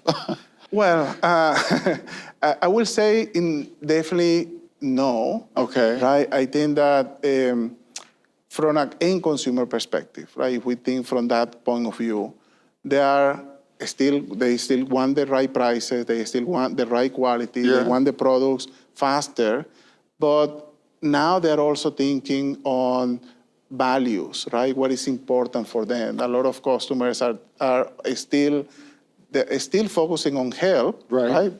Everything that happened, the pandemic opened a new point of view, and they're also looking on, hey, this is our planet, and we need to be able to protect it going forward because the newer generations are going to take the prize. And with that in mind, organizations that they are investing in sustainability, they are taking a higher rating from customer loyalty, Okay. right? And that is important, right? So from the end consumer perspective, from that angle, it's super important to still continue doing that. And the other point of view is governments around the world, they're also implementing regulations, and companies need to start providing information and reports of how sustainable they are. So customers that they are not doing anything today, Right. they are going to have to start paying penalties or taxes or other implementation that governments are going to have, right? So I think that for not only the supply chain executive are looking into this, I will say that all the C-suite is seriously considering doing a lot of things from a sustainability perspective. Well, we started off this conversation talking about some of the history and the fact that all these supply chains broke because they were too brittle. Where does resilience play? Is it just too brittle to have these outsourced global links? How does the chief supply chain officer create, build, and sustain in a sustainable manner a resilient supply chain? Yeah, absolutely. Well, I think a few steps that they need to do to embed resiliency in the supply chain. Number one, I think that they need to, in every decision that they're taking going forward, supply chain needs to be part of the conversation. It's no longer about what I want to do from an end consumer perspective, from a B2B or B2C, or how I am producing the products. Mm-hmm. Supply chain needs to be always in the heart of those conversations. So that way you can create end-to-end business processes. The other key area is to take sustainability as one important component. Everything that we do, depending on the angle that we are taking, is going to help us to create some sustainable way of doing it and make it more viable for the planet and for the products that we're producing.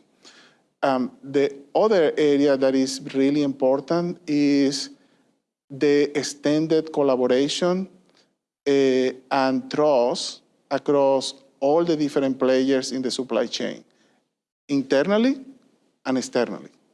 Companies that they are not considering their partners or the suppliers strategic components of the supply chain, they are putting their organization at risk and their reputation at risk. Okay? And I will say, finally, that it's important that they consider the adoption of technologies or the intelligent technologies to support all the activities across the supply chain.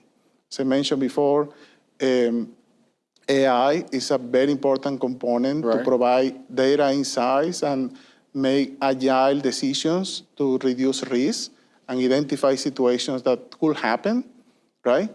And then the other area from a technology perspective is to provide intelligent insights information to humans. Okay. So that way they are also able to identify situations and also to empower them to take decisions and actions in a timely matters.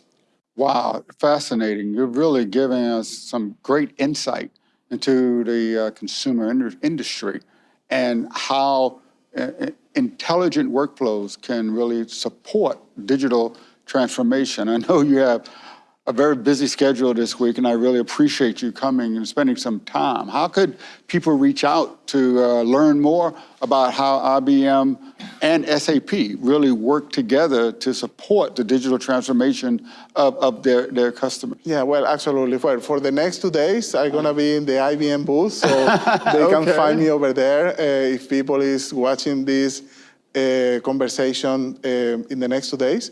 But they can definitely get more information in IBM.com. They also can look into my LinkedIn profile. There is a lot of information. And of course, they can send me a message through LinkedIn, and I will be more than happy to reach out to them and have a conversation about it. Thank you. Thank you very much. With that in, we're going to end another episode of Digital Transformers. I tell you, Jose and his team are really transforming the consumer industry marketplace with SAP, leveraging AI in order to enhance the human in this entire process, focused on sustainability and resilient supply chains.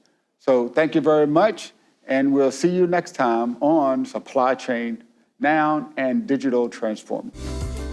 Thank you for supporting Digital Transformers and for being a part of our global Supply Chain Now community. Please check out all of our programming at supplychainnow.com. Make sure you subscribe to Digital Transformers anywhere you listen to or view the show, and follow us on Facebook, LinkedIn, Twitter, and Instagram. See you next time on Digital Transformers.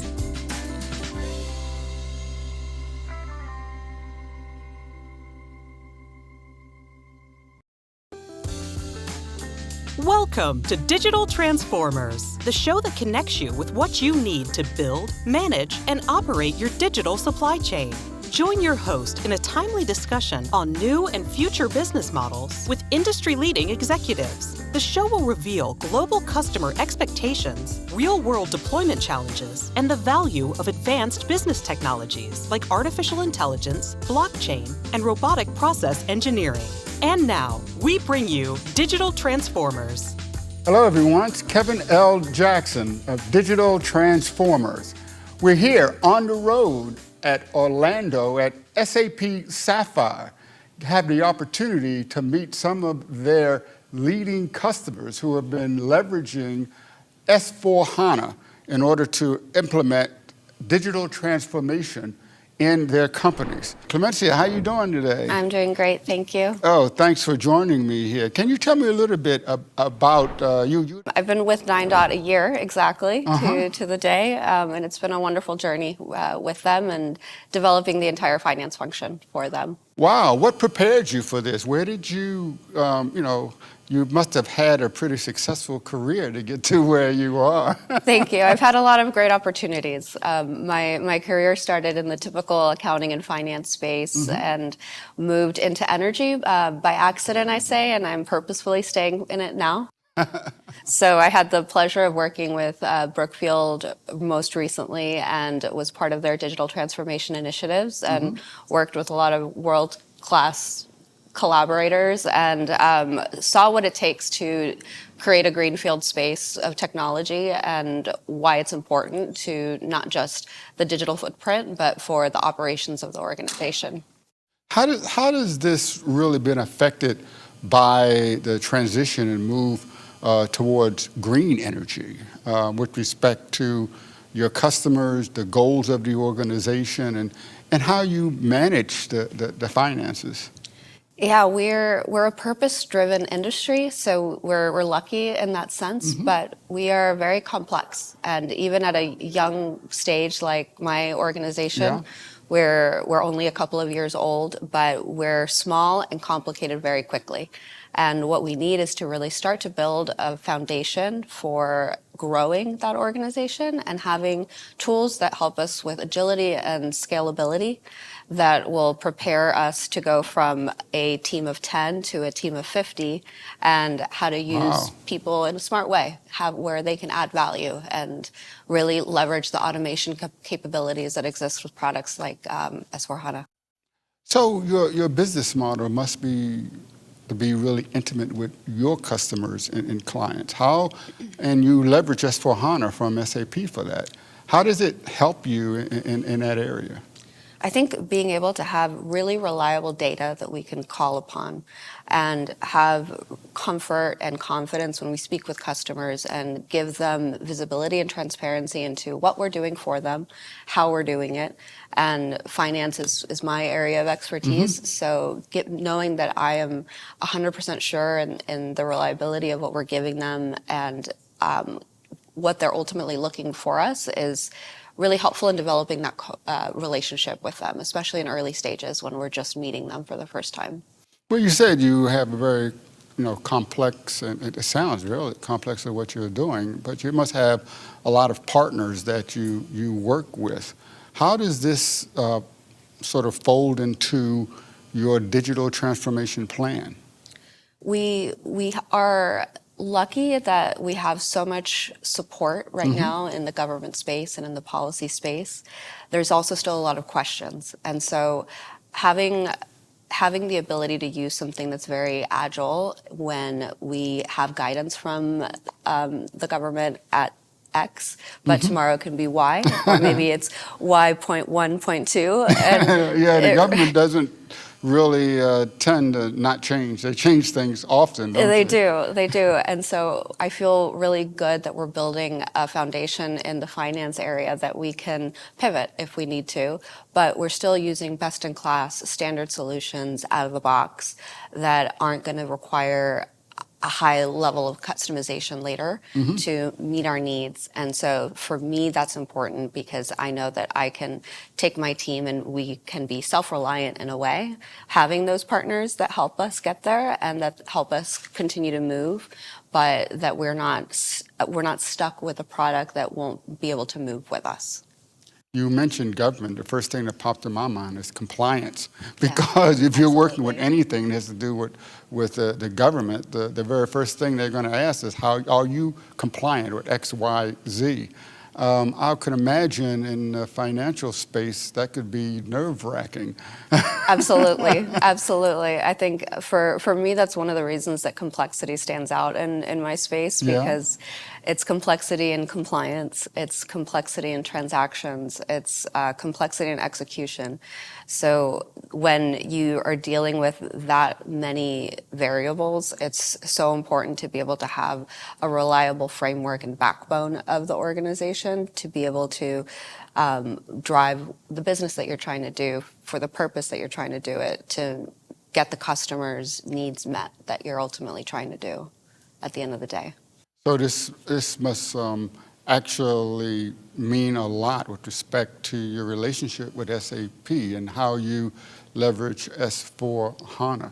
When changes come down the pike, how does that affect your use of the software and your relationship with SAP? Is it something that causes friction? Yeah, no, it's a good point, because I think the partnership with SAP is super important. I think mutually we understand that we need different things, but we Yeah. need to come together and communicate at the right time with the right cadence. And so communication is very important to me with both SAP and our external third-party partners that also help us with implementing the different products that we're looking at for the organization. So there can be friction, but I think having that well-established line of communication and knowing that we're in it together is really what helps us drive forward and kind of prevent those hiccups. And when the hiccups come up, you work through them. Yeah, like I said, it's as long as you have a partner that you can work with, it seems like no challenge is really insurmountable. I agree. That's very core to who 9 is as well. We are a team environment, and I think anything that you approach with that mentality, and we do that with SAP, with any other partners that we work with very closely. It's not a one-man show, and so it's really it takes the partnerships that we've developed and cultivated to get us to what we need to do. From a geographic point of view, where does 9 operate? We're New York centered. So Okay. all of our projects right now at the moment in pipeline is in New York City. We're urban focused and one of the leaders in New York City right now with energy storage products and projects that are hopefully coming online in the coming years. So it's a long-term investment and commitment to the city of New York. And I'm very proud of that, living in the city and knowing a little bit more when I turn on my lights, what's going on behind the scenes. Yeah, I mean, I used to live in Manhattan for a while and worked on at JP Morgan Chase, right? So I really enjoyed living in the city, to be honest. But that's very high pace, and New York is actually known for leaning forward in energy. Is that a very high stress business environment that you're operating in? They must expect a lot from you. It can be it can be stressful, and it's stressful because there's so many components to what we're doing, and I guess back to the partnership point of view, we have so many different partners, both within ourselves, within the city of New York, external to New York, private, public sector individuals that we work with. So the pace is fast. But we are very centered in the values that we have at the organization, and we like to think that we are kind of the innovators in the space for the city, and it's a driver for a lot of the people that I work with and work alongside. So it makes the pace a little more bearable. Do you consider yourself a born in the cloud company, or? Absolutely. Absolutely. I had the pleasure of seeing what that looks like in an organization. We had a greenfield space. So I'm driving that conversation in the organization and really posing a lot of questions to how we want to do things and how we want to innovate. Obviously, in the finance space, that's where we're starting, and that's a very logical place. We went from nothing to SAP, and it can be a little jarring if you are not used to that type of structured environment and tools and partners to work with. But I think that everybody's been very open and receptive to seeing what does digital mean for 9 and it's a journey that we're on right now. It's continuous journey. Continuous journey, yes. Say, so last night I was at a reception and somebody asked me, when someone says SAP, what do you think? And one of the first things that sort of jumped in my mind was complexity. But if you're working a complex business like you are, you kind of need that complexity. Yeah, I think I share that. I do think when I think SAP, complexity is a common word, but we're used to it at 9 I suppose. So to me, it was comforting, and knowing that we are putting in hard work at the front end and at the beginning to then get to reliable, repeatable processes that will then allow the people that I work with think big and to focus on the ideas and the value outside of what the day-to-day is and continue to enhance. So as a born in the cloud company, what does digital transformation mean to you? You're not going from, a paper and pencil environment, the legacy type of platform. Many people think digital transformation is about going from legacy to some new world, but what does it mean to you? I mean, you're clearly doing it. It's maybe the better term for us is digital formation. Okay, that's better. I like that term. I think it's we're lucky that we're not having to go from something to something else.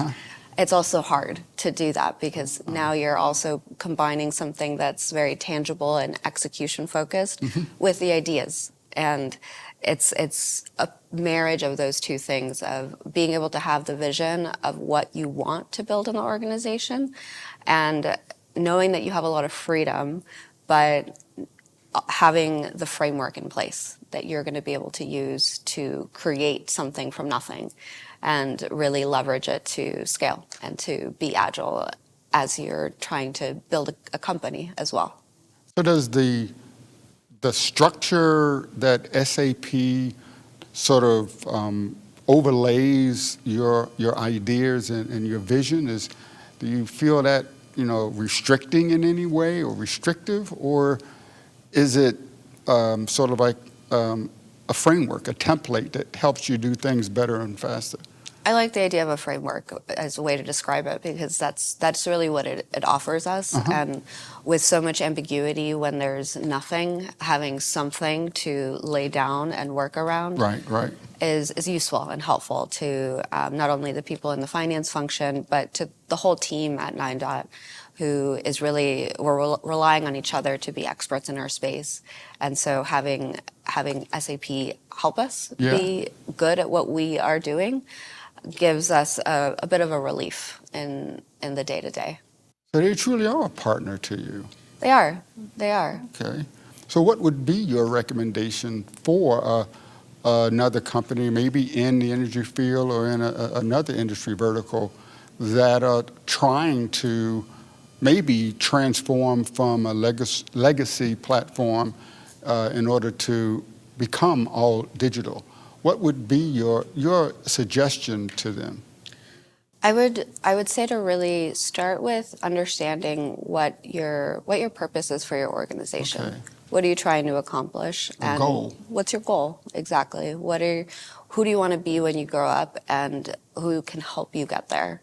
And really understanding what type of partner you need is key, because there's a lot of solutions in the space and there's a lot of different industries.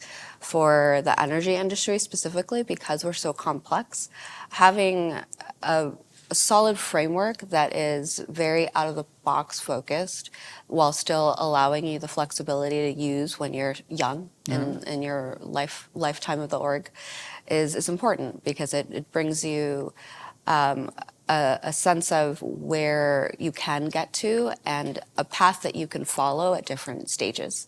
So understanding that if you are already big, then that you're going to stay big likely. But if you're an organization like mine, like 9, where you're starting very small and hope to become very large, having the foresight to know what those different stages are going to look like and what you'll need is going to be really important to make sure that you're choosing the right cloud partners, the right implementation partners, and asking yourself the right questions as a business of what you need and when you're going to need it. This may be a little, I guess, off script, but many people that try to go to the cloud, the big issue is not the technology or really the business, but it's the people, shift in a mindset. Did you notice this, or as you were trying to, adopt, or not really adopt, but formation, digital formation? Yeah, I've seen it where I am now. I've seen it in my last roles, and it's really combining the technology, people, and process together. And you can't ignore any one of those three from the triangle. And I do think that understanding your people and where they're coming from helps you guide the conversation how it needs to go. I'm working with individuals that have never done any sort of digital transformation, so making sure that I have that foresight and that I build patience amongst the team is important. so that they have an ability to know what's coming when, and that it's not all going to happen overnight. And also focusing on what are our processes. It's not the tool that's going to solve all of our business complexities. It's going to help us to then overcome those complexities through additional processes and putting in opportunities for us to build new ways to do things. So thinking outside the box, like Nine Dot likes to do. That's what it is. That's exactly. It's thinking outside the box is what helps us really leverage all three of those things together. But I appreciate you bringing that up, because the technology is paramount, but without the people and without the processes in place, it could be the best solution and it doesn't work well. Wow, I love your vision and your enthusiasm for what is obviously a difficult task and difficult job. So, in wrapping up, how can the audience, learn more about Nine Dot and maybe even reach out to you and learn more about how you have managed to accomplish these feats? Yeah, absolutely. I welcome everyone to visit our webpage and to reach out that way. And I'm always, the beauty of being small is every message gets to you. So happy to take any questions. And I do love talking about it, because I've seen the good, the bad, and the ugly, and you get through it. And it builds camaraderie amongst your team. So it's a beautiful way to do it. But thank you very much for coming by and spending the time in what obviously is a very busy week. Absolutely. So Absolutely. Thank you for having me. No, thank you. Learn more about Nine Dot by visiting their website. And I guess you're on LinkedIn? That's right. I'm on LinkedIn as well. And check out Comencia on LinkedIn. With that said, thank you very much for joining us on Digital Transformers. And we'll see you at our next opportunity to talk to a digital transformation or digital formation leader. Have a great day. Thank you for supporting Digital Transformers and for being a part of our global Supply Chain Now community. Please check out all of our programming at supplychainnow.com. Make sure you subscribe to Digital Transformers anywhere you listen to or view the show, and follow us on Facebook, LinkedIn, Twitter, and Instagram. See you next time on Digital Transformers.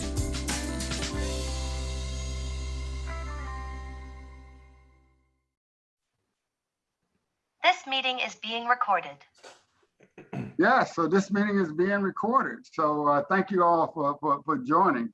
Like I said before, Dr. Jones, tell me about that plant.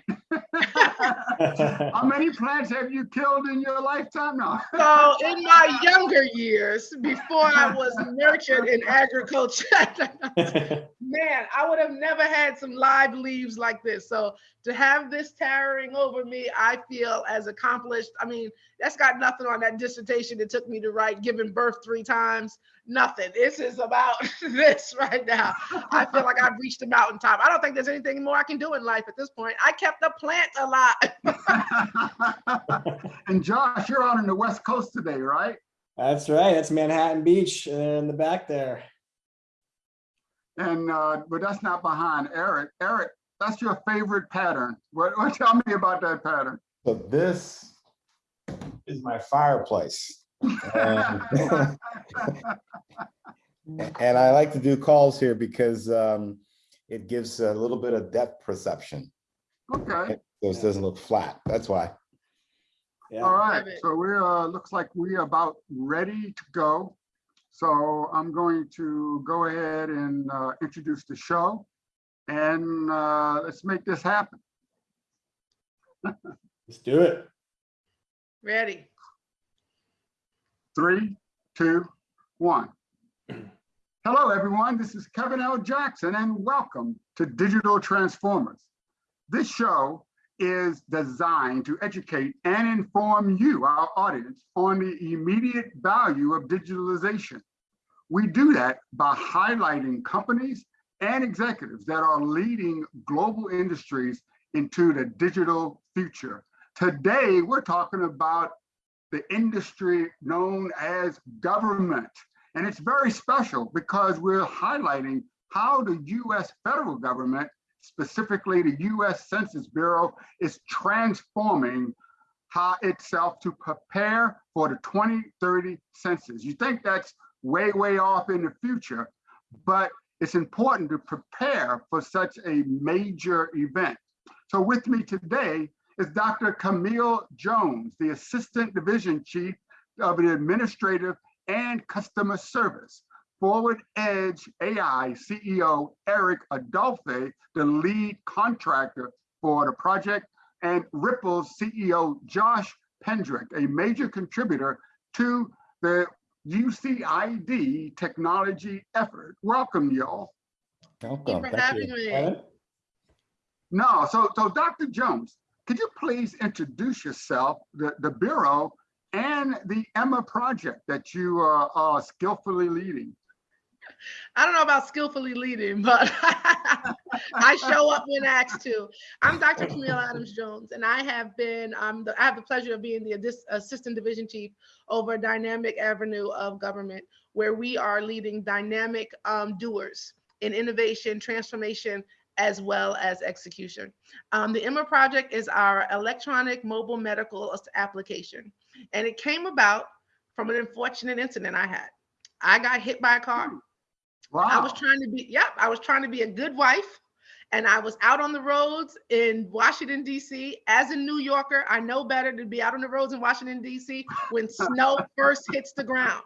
Those DMV drivers are gonna get you one way or another, and I got caught. And I had a car accident. And I called my insurance company, State Farm, and they said, well, do you have your cell phone on you? And I said I did, and I took 6 pictures of everything that happened. I sent it to them, and next thing you know, I had a a State Farm claim number. Everything had worked out. I had an appointment for my car to be taken in. It told me where the nearest ERs were to take care of me. They even sent me examples of how I could do physical therapy if needed and what all my policy limits were. And I thought, being over the things I'm over at the U.S. Census Bureau, in my role, I oversee safety, occupational health, our employee assistance program, as well as our personal property and torts claim and workers' compensation program. But I felt like if State Farm could come up with an application to do all of this, why can't we as government? And so I decided to make friends. I attended about 7 different industry days. I stopped talking to people who just hung out at Census, and I started hanging out at other agencies. I started hanging out at other forums. I started taking advantage of this virtual environment we're in, attending different conferences via like some of our social media platforms on LinkedIn. And I met about 16 different companies that understood what I was looking for. But then I only met one that already had a phase 1 and 2 process taking place through our friends over at the National Science Foundation. And I said, they've got what we need. If we can transform the work that we do right now, that takes us up to 7 days to complete just to initiate.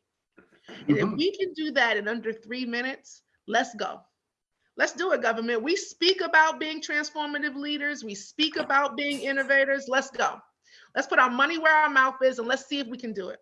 So I made some friends. And I have to say, I think I made the best of friends. One of them being Mr. Eric Adolphe. And I have to say, he's not too bad with picking out fireplace backgrounds either. So. No, I mean, there's a lot to unpack there, Dr. Jones, because you talked a bit about partnerships, okay? Not just partnerships with industry and learning from industry, but within the federal government itself. And you actually worked with the National Science Foundation to identify ways that you can improve your own bureau. Is that done often? I have to say it's not. Sometimes I don't know, we work within silos. We work in the house, or we work within our direct bureaucracy of whatever governing agency is over us. And sometimes you've got to make friends elsewhere. I tell people all the time, like even with what I do, get some diverse friends. If you're a dancer, find an engineer. If you're a doctor, hang out with an accountant.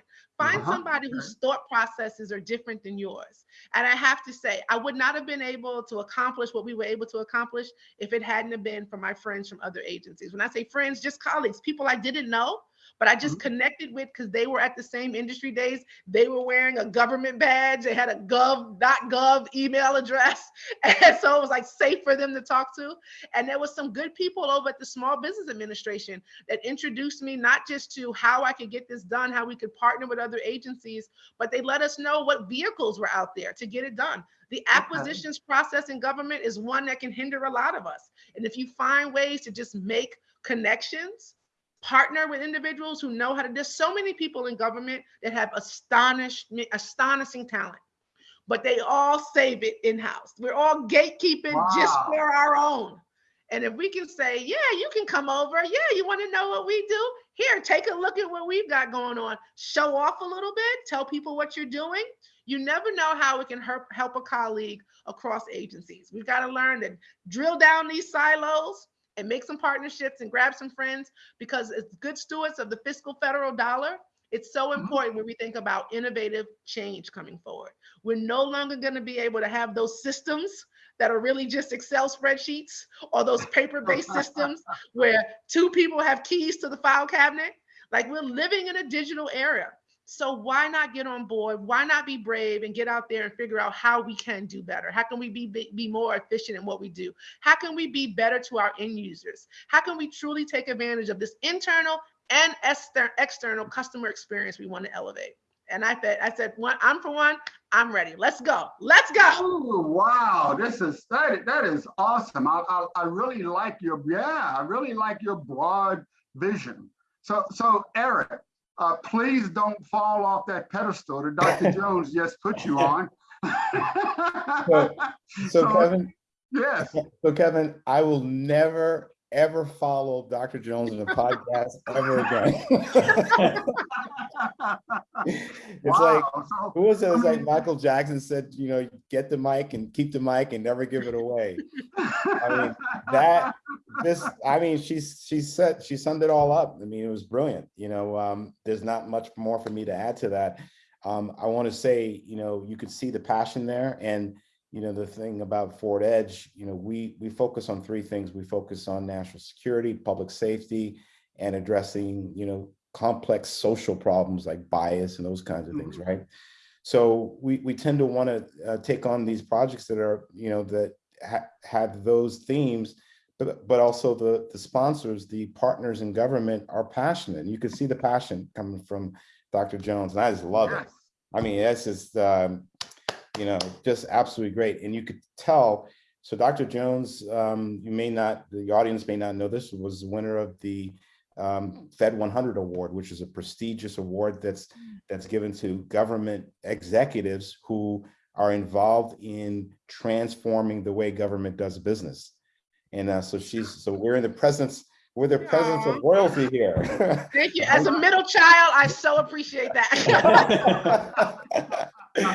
But yeah, one of the things, tell us a little bit about you also, as well as your company. But one thing that Dr. Jones sort of mentioned was the Small Business Administration. And I understand that basically a lot of this happened through what's known as an SBIR. So tell me about yourself and about Forward Edge, but why was the SBIR such an important tool when it comes to digital transformation? Yeah, so SBIR programs, Small Business Innovation Research Program is a passion of mine as well. I've been doing SBIRs for 33 years. That's most of my adult life. The program actually is 40 years old this year. This is celebrating its 40th year anniversary. And it's what's called America's Seed Capital. This program was founded, again, 40 years ago to address concerns that they had at National Science Foundation about the US eroding, dominance in innovation. And so what happens is it's in three phases. Phase one is basic research. or translational research. Phase 2 is you're taking that sort of research, that proof of concept, and you're developing something that has been de-risked and ready for market. Phase 3 is where the big payoff is. Phase 3, you have the ability to get sole source contracts and in an expedited fashion in the federal government for anything that's related to the technology that arises, extends, or concludes the work you did in phase 1 or 2. And it could be research, it could be services, or it could be products, or any combination of the three.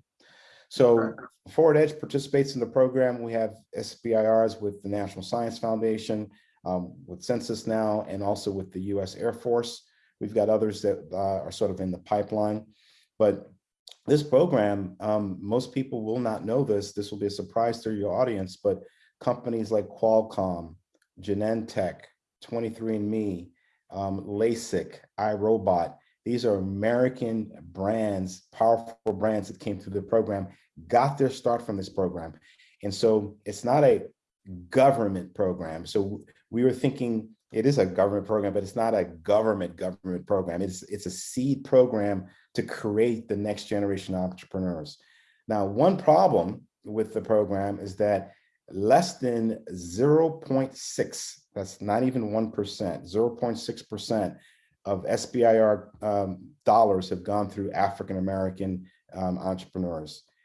That is a tragedy, and that's something we're trying to address. So I've spent the last few years trying to focus on goal number 3 of the program, which is to foster and encourage women and minorities in innovation and entrepreneurship.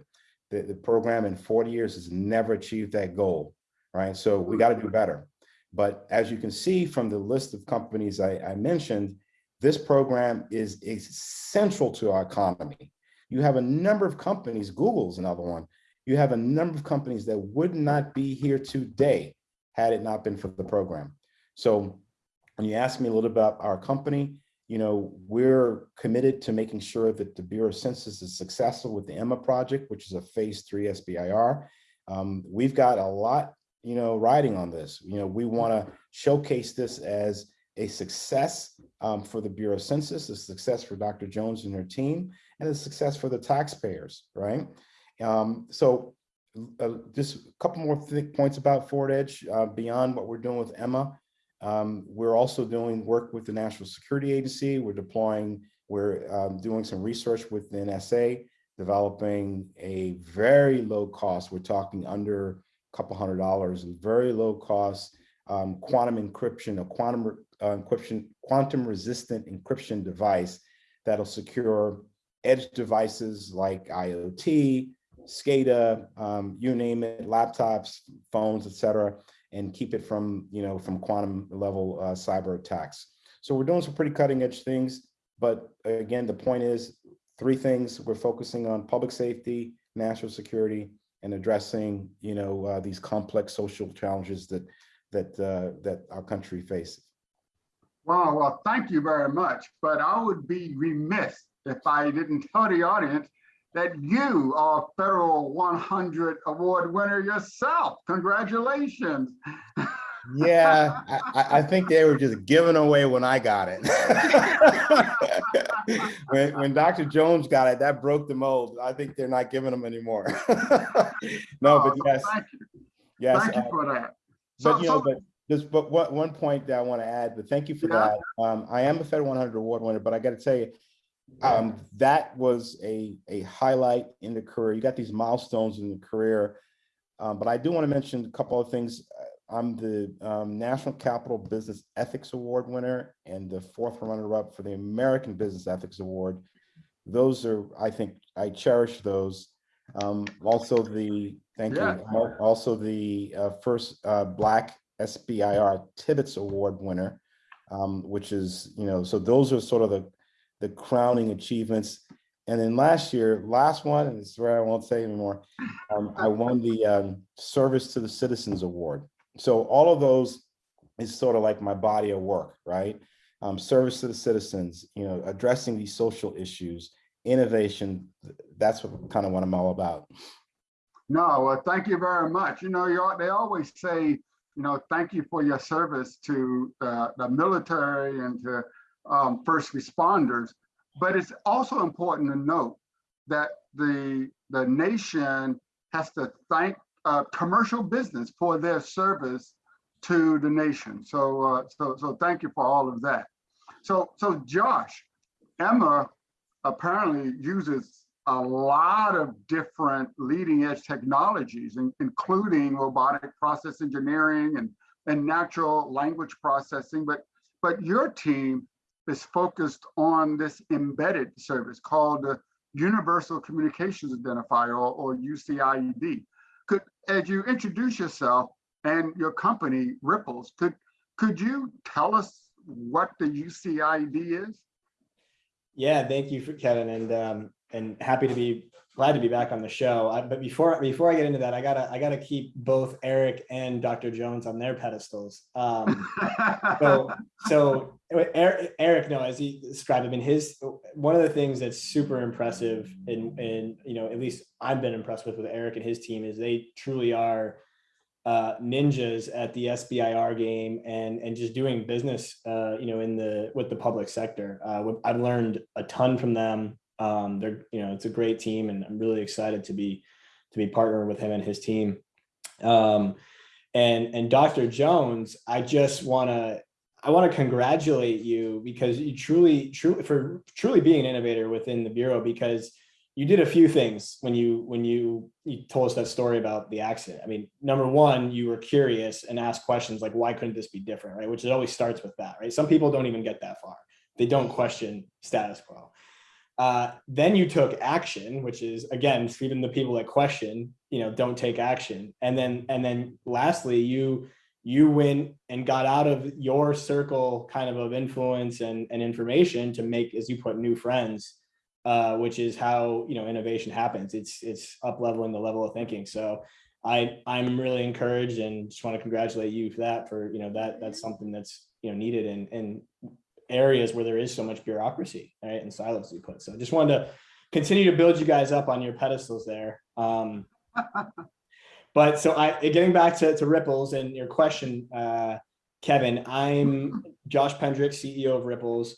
Ripples is a spatial computing company that's developed a robust, patented geospatial platform that integrates the digital and physical world in some really unique ways. Most notably is the system enables the ability for digital files to exist at precise coordinates of real world, physical space. And these files can be interacted with via connected devices such as smartphones or other types of IoT devices. And the way we do that is in a variety of ways. We use a proprietary wireless communication network, as well as, which is also patented, and other third-party positioning systems that all come together to create this single platform, which we call Interlife, which is essentially a spatial operating system. And it's that Internet of Space concept that we talked a little bit about last time I was on the show. Right. And so there's a lot of use cases for this incredible technology, and it's being used to serve multiple markets and a variety of solutions. One of those is the concepts that we're doing with the UCID, which we developed with our partners at TNS. And now what the UCID is, and again, as you put, Kevin, it is what that stands for is the Universal Communication Identifier. And what the UCID is the first device level software service to monitor individual device activity for vulnerabilities at that device level. How it works is we take the unique network ID, the unique ID of a network device, such as an MEID number, which is the stands for mobile equipment ID, that every smartphone and telecommunication device has. It's a unique serial number that assigns to each of the devices. And we take these unique network IDs, mint it on a blockchain, and integrate that with our geospatial platform I mentioned earlier, and also store metadata about the software and hardware bill of materials. And so this UCID was designed to increase the security and transparency for devices of all kinds. The core features for the solution include automating the acquisition of the device hardware and software data, the creation and recording of the UCID on a blockchain ledger. We're using a permission-based ledger.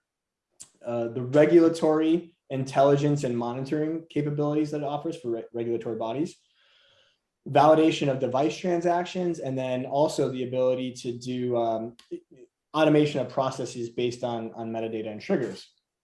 So UCIDs have all the benefits of distributed ledger technology, in addition to the added benefits that come from the patented Interlife platform. And that includes all the stuff, the immutability of recording on a blockchain, complete audit history, including spatial audit history, providing asset tracking, monitoring, anomaly detection, and along with that ability to implement autonomous rules or actions in response to specific triggers. So now, as applied to physical devices such as smartphones or network equipment, a primary goal of the UCID is to flag and remediate the hardware and software vulnerabilities, as well as to gain insight in different patterns of risks, including location-based patterns of risks. And the UCID becomes an important component for any device management solution, and especially being able to help mitigate risks in large networks such as telecommunication networks, supply chain networks, IoT networks, and really all these, these massive networks with large connected devices. And lastly, in addition to the physical assets, the UCID provides similar capabilities to manage these risks involving digital assets. Digital assets meaning, NFTs, cryptocurrencies, specifically central bank digital currencies, securities, and digital wallets. So really, it's a pretty unique product that we came up with there. Wow. So it sounds like it's really kind of a broad service. It's not like a niche. It's something that can support not only physical devices, but virtual assets, so physical assets and virtual assets as well. Oh, this is amazing. So Dr. Jones, I mean, we talk about digital transformation, and you really do exhibit a lot of the key traits required for digital transformation, like that curiosity that drives you to not accepting the status quo and sort of getting outside of your comfort zone and your willingness to share information. And as you said, you are part of the Commerce Department. So as a organization that's really focused on data, why is Emma so important to your broader organization? Because a mobile medical paperwork application seems like it's pretty narrow scope. How is that transformational? It's called the beginning, Kevin. It's just the beginning. We've got to prove it works. We got to prove that everything Eric has promised is truly capable and doable.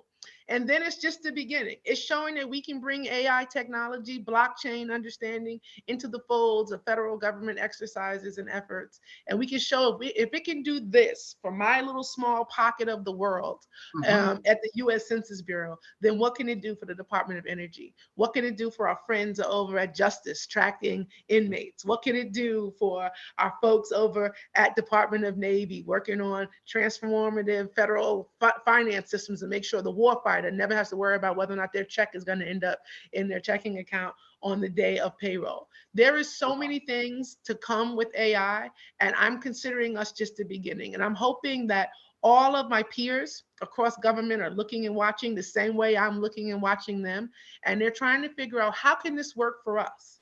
How can this work for us? What innovative needs do we have? We all have something that we have at work that's just like a bugaboo to us. Like, damn, there's 17 steps in this.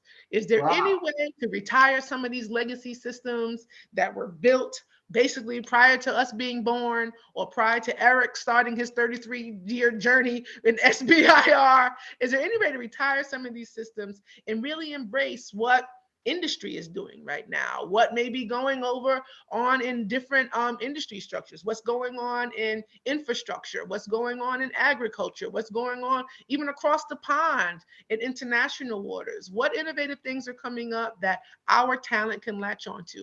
Because nobody can tell me that we don't have the talent or wherewithal in federal practice. But do we have a springboard that allows that talent to jump into think tanks and say, I've got an idea? Or this is a problem, what solutions out there exist for us to make it better? That whole work smarter, not necessarily harder. How do we bring efficiency in this? And then how many of us are comfortable standing on the other end? Becoming the customer, becoming the consumer, becoming that American citizen that's out there counting on statistical data that comes from the Census Bureau. So while I'm waiting on this data to come, has Yahoo given it to me? Has Gartner given it to me already? Have Twitter already letting me know what's going to happen? Yeah. Like, we don't want to be, I tell people all the time that we don't ever want to be in a situation where we become Blockbuster. No offense to Blockbuster, but they were the coolest kids on a Friday night you could ever want to hang out with. That Be Kind Rewind was the place to be. Everybody overpaid for Twizzlers and popcorn that you could have easily gotten with $6 less, right? Then this skinny kid, nobody really knew, didn't understand who he was, came into town, walked up to Blockbuster and say, hey, I got an idea. You know, I think if we hung out together, maybe we could do something great. And Blockbuster said, what's your name? And they were like, hey, my name is Netflix. And they were like, nah, we're cool. We don't need that. Nobody's ever going to give up on Blockbuster. We're always going to be the greatest thing. Forever. Ever. And then Netflix said, hold my beer, hold my beer. And now, when is the last time you guys walked into a Blockbuster? I tell everybody, you don't want to be left behind. Right now, a newspaper, by the time it hits print, gets out to your yard, it's already stale. To our hotel industry, you better be watching your back with Airbnb. To our car dealerships, Carvana, Zoom, they're coming.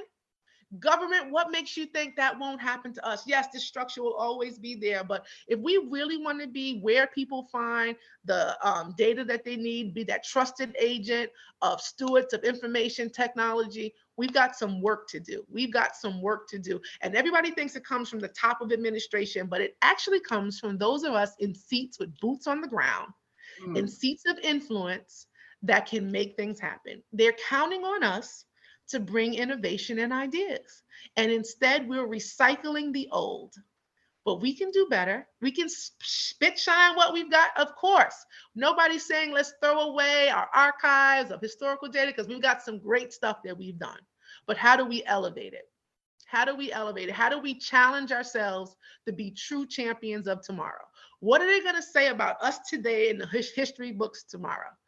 Aside from this whole group out air frying carrots and calling it bacon, we can be innovative, okay? We can do some things beyond the scope of measure.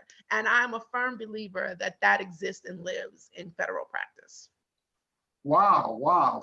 So I mean, the more I hear you guys talk about this, a medical mobile application as a description just seems so underwhelming for what it can do. So Eric, can you maybe lift the hood on this vehicle and tell us a little more about some of the technologies that are being used? It's not just a digital way to shuffle paper. I mean, you're using things like process engineering and natural language processing. Can you what are you really doing in this app? Yeah, I mean, like I said, man, following Dr. Jones is always, but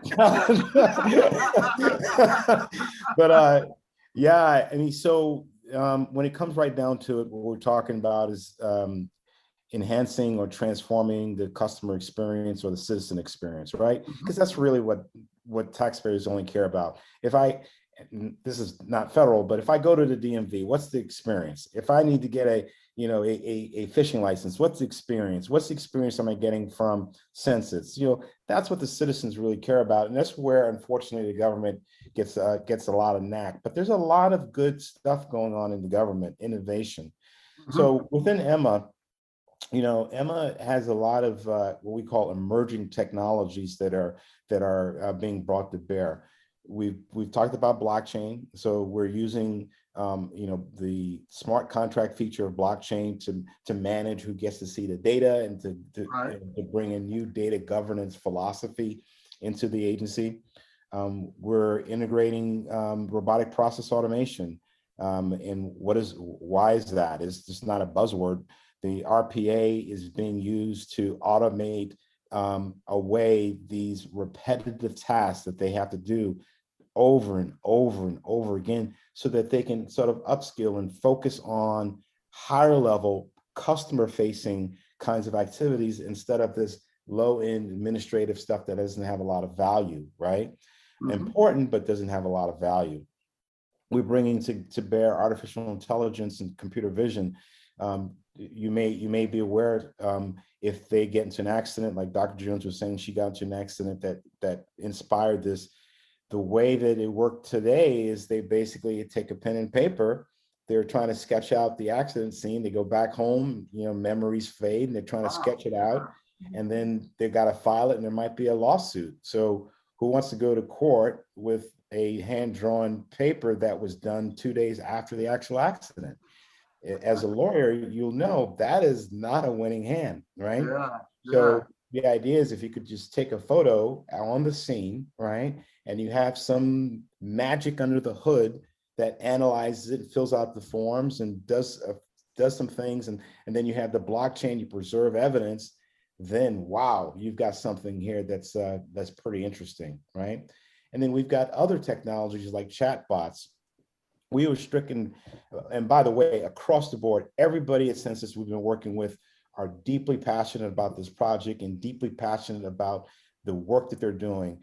You've got people, the census itself is written into the US Constitution, right? So it's not something that somebody just said, hey, let's do a census. It's written into our Constitution.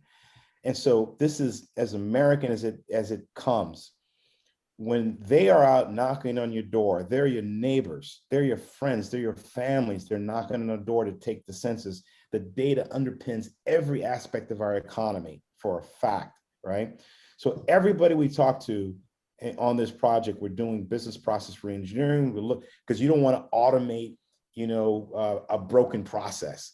You want to take the process, you want to improve it, and then automate, right? So literally everybody we've been dealing with at Census are passionate about this and making it better and being a model that other government agencies can follow. So let's talk about that. Who else, right? So this is not some little tiny thing, right? So first of all, the 2030 census and the 2020 census, the Bureau deployed over 500,000 employees, right, in the field to knock on your doors. That's going to be the largest blockchain implementation project in the federal government, period. Wow. Largest enterprise blockchain, period, right? So that's number one. Beyond the census, most people don't know this, but every year the Census Bureau is deploying folks into the field to do counts and enumeration and that kind of thing. It's not just every 10 years, it's every year. So this is not a 10-year problem and it goes away. It's every year. And then you think about it and say, okay, well, who else can use this? Well, the US Postal Service. They go out. They're knocking on your doors. They're delivering your mails. They get bitten by dogs. They get into accidents. It's the same thing. And you could keep extrapolating. You look at like oil rigs. You got people in remote oil rigs. They get injured. What are they doing? So this is not just a nice little project, one-off project in a corner somewhere. This project not only is going to solve a major problem in the federal government, but it's going to be a model for implementation of these technologies throughout the federal government. That is why we have to succeed. Wow, that's impressive. And something else you brought up, this is not something that we're not going to see until 2030. This is actually something we're going to see in the near term, right? Yeah, hopefully next year. Oh, wow. So Josh, I'm coming back to you because you were talking a bit about geospatial technology. Well, I mean, you're kind of known for that. You talked about your patented geospatial technology. So can you maybe tell me a little more about that? Because you guys work in the metaverse, right? You work in Web 3.0 and geospatial and the metaverse, they don't go together, right? Aren't they different things? Well, yeah. So appreciate that, Kevin. So look, the geospatial platform we were referencing earlier, we call that InnerLife. That's that spatial operating system that I was referring to. And so, as it pertains to the metaverse, what I would think of Ripples as sort of the bridge between the physical world and the virtual world and metaverse. Sure. We actually give the metaverse and virtual environments real world context. So that's really where Ripple sits at that intersection of the digital and physical. And so basically what InnerLife does is, as I mentioned a little bit earlier, it uses various positioning systems to map airspace and map kind of physical environment, like in this addressing system, if you will, of airspace. And then enables the ability to store digital files and at these locations, at these precise three-dimensional real-world coordinates. And those digital files could be digital actual files and assets, or they could be commands and instructions. So think of it could be digital media, like messages or augmented reality content that you would access with your phone. So I guess like those pictures that Eric was talking about, you could actually put geospatial data with those pictures so you can prove that the accident worked, that happened at that particular location. So yeah, certainly. That's definitely a use case. And even in addition to the phone devices, it could be, as I mentioned earlier, any type of IoT or connected device. So that, that could look like a haptic device, a wearable that provides haptic feedback as sort of a way of like a wayfinding solution for helping a blind person navigate, let's just say in a particular environment, as an example. Okay. So now the system was built natively to incorporate blockchain and facilitate supply chain management. So getting back to kind of the UCID and Emma, when TNS first presented its idea for what later became known as the UCID concept to us, it was a natural fit to use the InnerLife platform, given where it was already natively kind of geared up to do, right, for a lot of this stuff, since it's already structured to be able to do this stuff. And one of the benefits of UCID is that ability to signal when a device is getting hacked or cloned, right. which for bad actors, getting access to a cloned device could get access to very sensitive data or even entire networks, right? So, in the Emma case, this helps ensure the integrity of the critical census data that is captured on Emma devices. But really, just in a broader perspective, the UCID addresses a very, very big problem. And edge devices are now a let's just call it a favorite entry point to all kinds of bad actors, right? And with 70 billion devices by 2025, and I believe it's 6 billion or something smartphones in circulation. There's a huge number of possible attack vectors, right, for these actors, and the cybersecurity problem is becoming a crisis. And so the UCID can help address this crisis. And as the Emma project clearly demonstrates, and it really just kind of underscores everything Eric was just saying of like, this isn't a project in some little corner. Like this has major impact across the board. So we're excited. Wow. Yeah. So, well, thank you all for this enlightening discussion.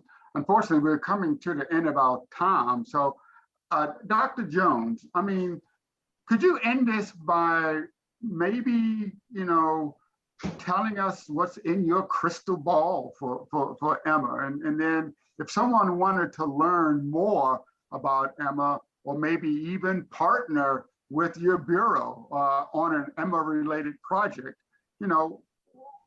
what could they do, or how could they reach out to you? Come see me. I'm at the U.S. Census Bureau in Suitland Federal Center in Suitland, Maryland. I'm actually, a phone call or email away, and I'm a sharer. I'm a giver. I work hard not to be a gatekeeper. I think it's important that we are all builders, and to build, sometimes we need to borrow. And I am a constant giver. Like I said, I'm a federal steward, so it's not like it's mine to take home and cherish and profit off of. So it's for those that want it and need it. It's my hope that individuals see what we do with Emma. And as you said, this is just like the small token of what this technology and capability can do. And if we can do this for just one pocket of capability of what we do, a little drop in the pond of what's capable with this technology, imagine what you could do over at your agency. Imagine what you could do at National Health Institute. Imagine what you can do over at Department of Education. Imagine what you could do over at FEMA. Imagine what you can do, as I think about what we just went through here in the DMV. Storms are down, trees are on houses, infrastructure and everything's torn apart. Like, what if they had Emma? Right. Yes, we can filter to get these policies, claims, get these trees out of the way. We got things that we can get done. And so I like to say, I feel okay with being that new cool kid at the table. I'm okay if we become that Netflix. We will make room for everybody who wants to join and inquire. I'm on LinkedIn as Dr. Camille Adams Jones. I'm on Twitter at Miss Doc Jones. And so as you need anything, Mrs. Doc Jones, that's MRSDOCJONES on Twitter. As you need something, come for me. I'm a work-life balance, mental health advocate in addition to all of this. So wellness is my jam. Technology and innovation is my calling. So I thank you for having me, Kevin. I thank Josh and Eric for just letting me be amongst your company. I tell everybody I am the most underrated, underperforming aspect of my circle, because I want to aspire to those that I surround myself with. And so I always make sure that I'm the one that's playing catch up. And this group, I'm just honored to be about. And Kevin, thank you so much for this platform and this opportunity today. Eric, we've got work to do. So say goodbye. Let's go. Wow, talk about a call to action. Thank you. So Josh, I'm thinking about this. Maybe you should spell Ripple so people can find you on the internet, and let the audience know how they can reach out to you to find out more about like your what's called LightPlay app and UCID. Yeah, sure. So the Ripples is spelled uniquely.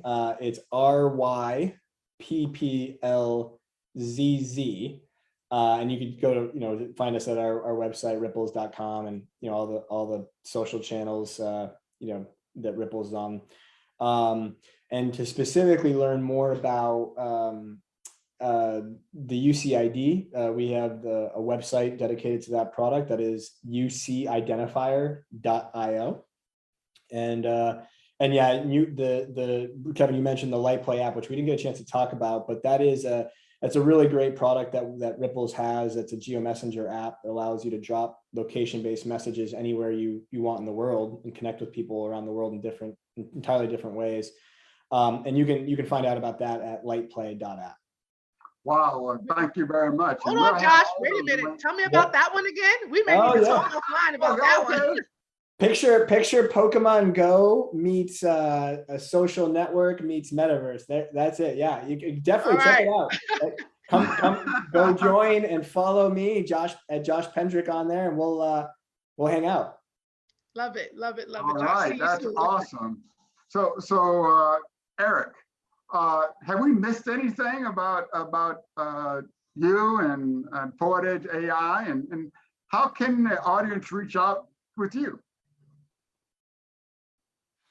You're mute. You can't. Yeah, thanks for not making me follow Dr. Jones this time. So this has been great. Always fun to do this podcast. Josh, I just noticed on your wall there you got the Boston Bruins. Looks like too bad. You know, I grew up in New York. Too bad for you. Just wanted to put it out there. If I had seen that in the beginning, Kevin, I would not have gone forward. If I had seen that in the beginning, I would not have gone for it. As a New Yorker myself. Sorry, Josh. Just putting it out there, man. So we're on the same team here. To reach me, LinkedIn is always good, but the website for the Emma project is emmaapp.ai. That's EMMAAPP.ai. That's the landing page for the Emma app. So feel free to reach out, and there's plenty of information there. Thank you. Well, great, right. So thank you all, the audience, for spending your precious time with us. So in closing, I would like to also invite everyone to check out the wide variety of industry thought leadership at supplychainnow.com. And you can find Digital Transformers and Supply Chain Now wherever you get your podcasts. So be sure to subscribe. So on behalf of Dr. Jones, Josh, and Eric, this is Kevin L. Jackson wishing all of our listeners a bright and transformational future. We'll see you next time on Digital Transformers. Hooray! So that's it. That's a wrap. All right. Wow, you guys are amazing. Yeah, this was a good one, man. This was fun. This was good. Yeah. It was a pleasure meeting you, Dr. Jones. Recording here.